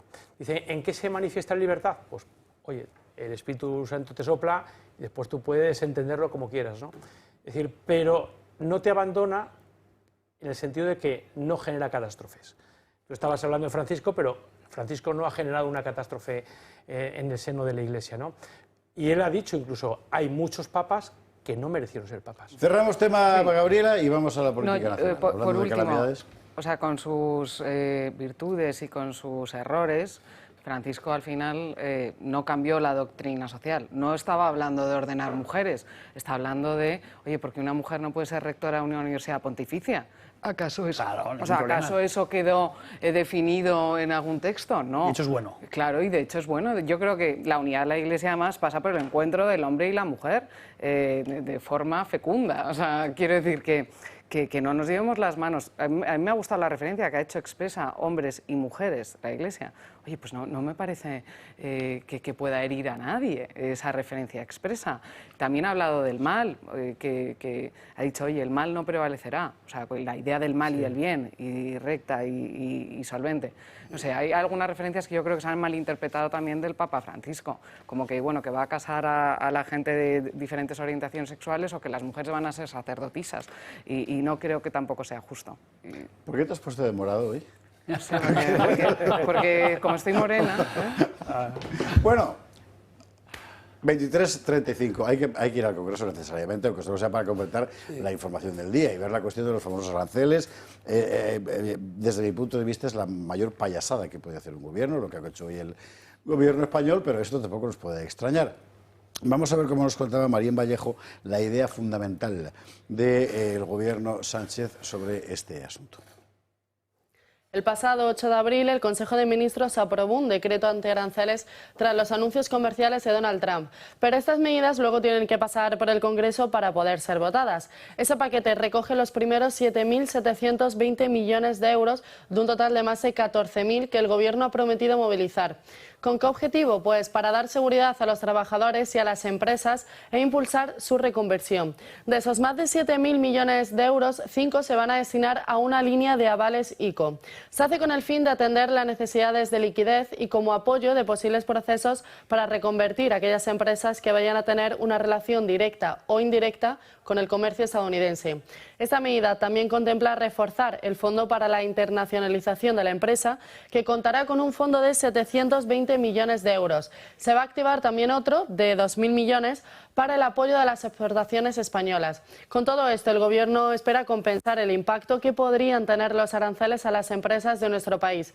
Y todo esto es lo que se ha votado precisamente hoy en el Congreso de los Diputados. No ha habido sorpresa de última hora y este decreto antiaranceles se ha aprobado con los votos a favor del Partido Socialista, Sumar y sus socios, la abstención de Unidas Podemos y el no del Partido Popular y de Vox. Y aquí hay una pregunta que yo me hago, que os pongo en la mesa, vosotros que sabéis mucho más que yo, y es la siguiente. Si todavía no se ha aplicado exactamente ningún tipo de arancel concreto a ningún tipo de producto concreto, si la política arancelaria española depende mayoritariamente, pero muy mayoritariamente, de la Unión Europea, exactamente esto que hemos aprobado hoy, ¿qué es? Bueno, ¿Una derrama? pues ¿Dinero? a ver, es que hay que entender que este gobierno no gobierna desde hace tiempo. Es decir, lo único que hace es lanzar medidas aparentemente benéficas para la gente, pero sin contenido, porque lo único que le preocupa es el famoso relato, pero el contenido no. Entonces, vamos a ver, las empresas españolas, más que 7.000 millones para estos programas, que por cierto, la mayoría son créditos, que los tienen que devolver. Cierto. O sea, más que esta chorrada que es este programa, necesitan impuestos más bajos, necesitan cotizaciones sociales más bajas, necesitan menos regulaciones que interfieran en su creatividad, en su capacidad de innovar, en su dinamismo. Necesitan un entorno regulatorio favorable, una fiscalidad que no las ahogue. Eso es lo que necesitan, más que estas tonterías. Y luego lo que sale... Entonces, claro, mientras por un lado las estrangula, por el otro les da placebos. Entonces, claro, es que es una tomadura de pelo. No sé cómo se dice placebo en catalán, pero seguro que hay una palabra sucedánea. Placebo. Pero para más INRI, aquí está luego de que los separatistas que dicen, bueno, vale, yo te lo apruebo si yo me quedo con el quinto real, el 20%, como en tiempos de la conquista, porque eso es lo que han hecho. Y claro, va el otro y dice que sí. Y el PSOE, por supuesto, que sí, privilegio. Yo flipo. Pero bueno, el que ha estado allí esta mañana ha sido Ignacio. Pues Alejo lo explica muy bien. Es pura propaganda, es puro postureo. Un decreto ley, que es lo que se ha convalidado hoy en el Congreso de los Diputados, se dicta en casos de extraordinaria y urgente necesidad. ¿Y se han aplicado los aranceles de Trump? ¿Los tan cacareados aranceles de Trump? Pues no han entrado en vigor. Entonces, esta norma sí que entró en vigor en el momento que se aprobó en el Consejo de Ministros. Hoy ha sido convalidada, por desgracia, en el Congreso de los Diputados. Claro, pero es pura propaganda. De hecho, en la propia intervención de Pedro Sánchez el miércoles, le alentaba a Feijóo a decir, vote de abstención, porque él estaba jugando a propaganda. Está diciendo, voy a llenar de avales a las empresas que de alguna manera se puedan ver perjudicadas por los aranceles, y ya con eso, ya de alguna forma, ya les tengo también cautivos. Es que lo hace una y otra vez. Me refiero al cautivo el voto, o eso lo intenta. Pero esto es una desfachatez tremenda. Evidentemente, el campo español y los productores españoles saben que los aranceles de Trump no son su gran problema. Será un problema añadido, desde luego, si entran en vigor, pero que el gran problema ha sido las políticas aplicadas por Bruselas en las últimas décadas, por el Partido Socialista, y también hay que decirlo, por el Partido Popular, con ese fanatismo climático. Gabriela, Óscar, muy brevemente, vamos a la pública de lo de Rusia, que dio la ley. Sí, por cierto, placebo en catalán, te asombrarás cómo se dice. ¿Cómo? Placebo. Hombre, claro. Es que los del Instituto de Nova Historia te dirían que es que la palabra es catalana. No, claro. Y de acuerdo con Ignacio, que es una medida de marketing absoluta, y si uno va a analizar también el contenido de las medidas, aquí no está dando ayudas, es que aquí está dando avales del ICO. Es decir, si usted quiere pedir un préstamo, bueno, pues y le ponen un tipo de interés muy alto, pues el ICO va detrás y se lo avala. Además, habla de solo 20 millones de euros en subvenciones no reembolsables. 20 millones de euros, ¿de verdad nos da para levantar la industria del campo español? Porque ojalá fuera tan fácil, ¿no? Entonces, quiero decir que nada, son medidas de contenido vacío. Lo que sí es preocupante es el precio que haya pedido Junts para apoyar esto. Además, Junts habla de que, bueno, siempre y cuando las medidas respeten criterios territoriales, es decir, encima todos los avales ICO, pues se van a quedar ya sabemos dónde. No, es un escándalo permanente. Y no sobre los aranceles, sino yendo un poco atrás, el debate que hubo sobre el apagón, ¿no? Sí, efectivamente. Bueno, fijaos hasta qué punto este hombre tiene como método de trabajo la mentira, pero la mentira descarada, porque si tú dijeras, hombre, hace una interpretación, administra la verdad... Lo del uranio. No. Dice, escucha bien, dice las nucleares no son una solución. Cuando hubo el apagón se desconectaron. Cuando hay un apagón se desconecta todo. Las nucleares, las eólicas, las hidroeléctricas, las de gas. ¿Por qué? Porque cuando hay un cero, una planta que está produciendo se desconecta porque si no se va a paseo. Entonces, primera mentira, pero mentira. Segunda, España no tiene uranio. Salamanca. Informe de la Agencia Internacional de Energía Atómica. Países con reservas de uranio importantes. Australia, España. La segunda de los mayores de Europa, efectivamente. O sea, miente sin medida.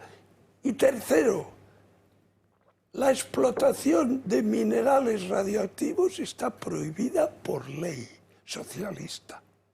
Entonces ya, a partir de aquí, o sea, es decir, puede decir cualquier cosa. O sea, por flagrante mentira que sea. Entonces, esto, por supuesto, es un rasgo patológico. Es decir, yo no sería capaz de mentiras. Yo me pondría colorado, me pondría a sudar o algo. Porque es que... Y él, oye, impertérrito, suelta las mentiras más escandalosas y se queda tan ancho. Entonces, yo creo que este es un problema gravísimo y sobre todo que el votante socialista se dé cuenta, ¿no? 30 segundos, Óscar, nos vamos a la publi y luego a Rusia. Ha sido un brindis al sol, el ciudadano común, el hombre de a pie, no se ha enterado de qué va esto, ni se va a enterar. Es decir, le ha permitido, eso sí, al gobierno exhibir esa cacareada mayoría de gobierno, que estaba como muy abandonada, pero de lo que sí se tiene que enterar el ciudadano de a pie es de lo que ha dicho Míriam Nogueras, ¿no? Es decir, que nosotros estaremos siempre con ustedes, gobierno, cuando ustedes prioricen a Cataluña, como ha sido el caso. Es decir, una vez más la desigualdad. Publi, venga, publicidad, que yo que quiero ver lo que ha pasado en Moscú, lo que va a pasar mañana, pero lo que empieza a pasar hoy es muy importante, precisamente para este contexto hiperexplosivo en el que estamos. Publi, lo vemos luego. 23:49, 22:49, no, hoy el día evidentemente era para hablar del Papa, pero hay que hablar también de lo que está pasando en Rusia en este momento y mañana en todo su esplendor, que es, bueno, la conjunción. El mundo desde la crisis de Ucrania está partido en dos y hay un bloque.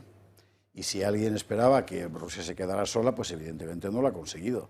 Lo que hoy se ha puesto en escena allí es ese otro bloque. Ya vamos a ver.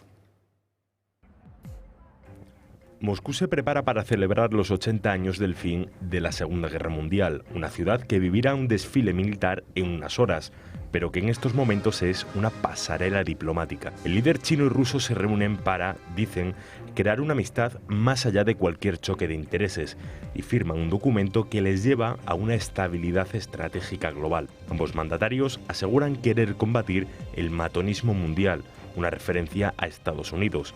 Moscú y Pekín pretenden iniciar un frente común contra Washington. El gigante asiático busca en el mercado ruso liberar la presión arancelaria. Sus intercambios económicos rozan los 300.000 millones de euros anuales. Y Putin quiere, junto con aliados que también arrastran sanciones monetarias como Irán, Cuba, Corea del Norte o Venezuela, quitarle peso al dólar como moneda global. Más de 20 líderes mundiales han llegado a Moscú para asistir al desfile. No estará el presidente indio, socio de Rusia, que se queda en su país por la tensión con su vecino Pakistán, un país aliado de China. Putin estará arropado por los mandatarios de Venezuela, Cuba, Brasil, Serbia o Eslovaquia, el único país de la Unión Europea que se presentará en la Plaza Roja tras la invasión rusa de Ucrania. Y es un poco la representación de lo que pasa en el mundo. Por otra parte, ya sabe usted que ahora aquí han decidido conmemorar el final de la Segunda Guerra Mundial, los americanos por su lado, como Día de la Victoria, y los europeos a su bola también. En fin, pero bueno, ahí estamos. El gran conflicto. Bien, lo que pasa es que este bloque es un bloque perverso. Es decir, está Rusia, que es una autocracia corrupta que invade a sangre y fuego una nación soberana vecina con pretextos que, bueno, podrán explicar cosas, pero nunca justificar la matanza en Ucrania, ¿no? Y el invadir un territorio pisoteando el derecho internacional. Venezuela, que es una dictadura criminal y cleptocrática y, en fin, una narcodictadura, o sea, la hez del mundo. Cuba, no vale la pena extenderse mucho, o sea, llevan 70 años de opresión, de falta de libertad y de miseria, ¿no? Corea del Norte, pues un país esperpéntico con un líder de una crueldad y de una agresividad realmente alarmantes, ¿no? Después está Brasil, bueno, sí, Brasil, que siempre juega digamos a eso del tercer mundo, de los no alineados, ¿no? La India, que bueno, pues sí, la India pues es una democracia, pero bueno, está más pendiente de sus intereses económicos que de otra cosa. En fin, me parece que debiera pensarlo dos veces antes de abrazar a un asesino, porque Putin es un asesino. Es decir, cuando tiene un opositor que le molesta, lo mata, lo envenena o lo envía a Siberia a que se muera allí de frío o también de un envenenamiento. Es decir, Putin es un ser repulsivo. Entonces, claro, es un bloque que a mí lo que me inspira es temor y asco. Entonces, claro, pues... Yo solo te señalaré que hoy Macron ha recibido al nuevo presidente sirio. ¿Y qué? Pues eso. Pero eso invalida lo que yo he dicho. No, no lo invalida, Es que pero el mal digamos de que unos- lo amplía. El mal de Digamos unos que lo amplía. justifica el mal de otros. No. Pregunto, porque es que a veces a mí me hace mucha gracia. Tú dices, esto está mal. Y te pero esto también. No, lo que significa Alejo, es que no puedes abanderar la virtud cuando no la practicas. Desgraciadamente. Y el caso de Europa en este momento te equivocas es ese. completamente. No me refiero a ti, ¿eh? Yo tengo todo el Me derecho refiero a a lo decir que... lo que he dicho. Pero lo que no me refiero a ti cuando digo, perdóname, no puede uno abanderar la virtud, y no me refiero a ti, me refiero al bloque europeo. Cuando Macron fue, recordar cuando Macron fue a rendir pleitesía a Maduro, que Maduro estaba totalmente aislado y fue Macron ahí. Al final aquí hay un problema objetivo de definición de campos. Mi opinión sobre Macron es perfectamente conocida. Pues ahí o estamos. sea, Macron es un tipo que no tiene ni ningún escrúpulo. Os ha quedado un minuto a cada uno para decir algo antes de irnos, que es lo que estamos. Óscar. Sí, gracias. Estoy de acuerdo con la definición que ha dado, la hez del mundo, ahí estaba, con lo cual no voy a abundar en ello. Es decir, pero hay que poner también interés ¿en qué entiende por este hombre por este desfile? Es una exhibición de fuerza, es una exhibición de poder, es una exhibición de un frente y dice, si me queréis hacer frente, aquí estoy. Y no solo estoy yo, ¿no? Es decir, pero si nos centramos en la retórica del desfile es la leche, es decir, porque él hablaba el otro día, no sé si fue ayer, recuerden que incluso los más pequeños forman parte de nuestra gran historia. Y los niños desfila porque los define como bisnietos de la victoria. Es decir, para ellos este desfile es un sentimiento de orgullo, de pertenencia, y en el que él introduce siempre elementos muy identitarios. Por poner otro elemento. Ya está, un minuto. Gabriela. Sí, no, yo simplemente decir, oye, esto es el aniversario del fin de la Segunda Guerra Mundial, ha invitado a todos estos países que no le gusta mucho a Alejo y a Occidente en general, pero también ha invitado a Estados Unidos. Otra cosa es que no sé qué delegación enviará.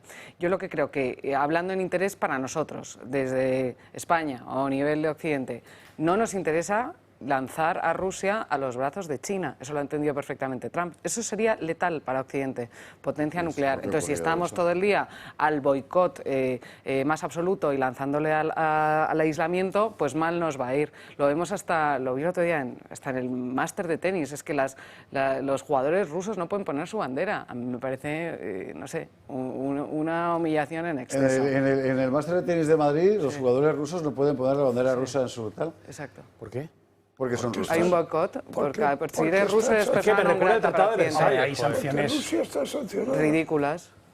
Hay muchos países también que han incumplido el derecho internacional y no se le ha hecho tanto boicot. Desde luego hay doble vara de medir, eso es evidente. Lo desconcertante es que la Unión Europea no tiene rumbo, o sea, no sabe qué hacer nunca. Por tanto, su posición respecto de Rusia al final lo que hace es debilitarnos a todos nosotros. Antes empezó hablando del gas, pero es que hay tantos asuntos en los que podríamos decir, oye, qué hipocresía y qué lástima, porque al final la Unión Europea no tiene realmente un horizonte claro. El bloque de Rusia y China da miedo, y da mucho miedo, y por eso hay que, lo que apuntabas tú también, Gabriela, yo creo que eso hay que analizarlo bien, hay que estudiarlo de forma oportuna y adoptar las medidas que sean absolutamente necesarias. Pero claro, es que estamos hablando del gigante chino, y la Unión Europea está, en el fondo, con sus políticas, poniéndonos al servicio de China. En tantos asuntos, por ejemplo, si lo hemos visto ahora mismo estos días con el tema de los aranceles, como el presidente del gobierno y era una delegación del Congreso de los Diputados, en el que han salido todos los diputados de todas las fuerzas políticas, exceptuando Vox, a China. ¿Dónde está nuestro mercado? ¿Nuestro mercado realmente tiene que estar en China? ¿Realmente vamos a poder competir en algo con China? Absolutamente en nada. Entonces yo creo que aquí hay que dar un giro de 180 grados. Y luego, la identidad. Hablabas también, Óscar. Está bien. Pero ¿y los crímenes durante la Segunda Guerra Mundial? No estoy alabando, el ejercicio de la identidad, claro. Sino para dentro de su pueblo. Es decir, o sea, no te hablo en este caso de identidad en términos positivos, pero para su pueblo lo es, porque le sirve como elemento de cohesión. Es decir, hay que ver en este desfile algo más que esa exhibición de fuerza. Estoy plenamente de acuerdo con lo que has dicho, pero él aprovecha este desfile para introducir esa fuerza identitaria. Señores, 40 segundos. Nos quedan de programa, así que nada, nos vamos. Don Óscar Rivas, don Alejo Vidal Cuadras, don Ignacio Doces, doña Gabriela Camuñas, mil gracias por estar aquí en esta segunda mesa de hoy, donde la noticia evidentemente es que tenemos un nuevo papa, que se llama León XIV y que tiene a todo el mundo pendiente a partir de ahora de su más mínimo movimiento. Nosotros aquí lo contaremos. Mañana gato grabado antes de conocer la identidad del nuevo papa y ahora a dormir o a lo que usted quiera, que descanse.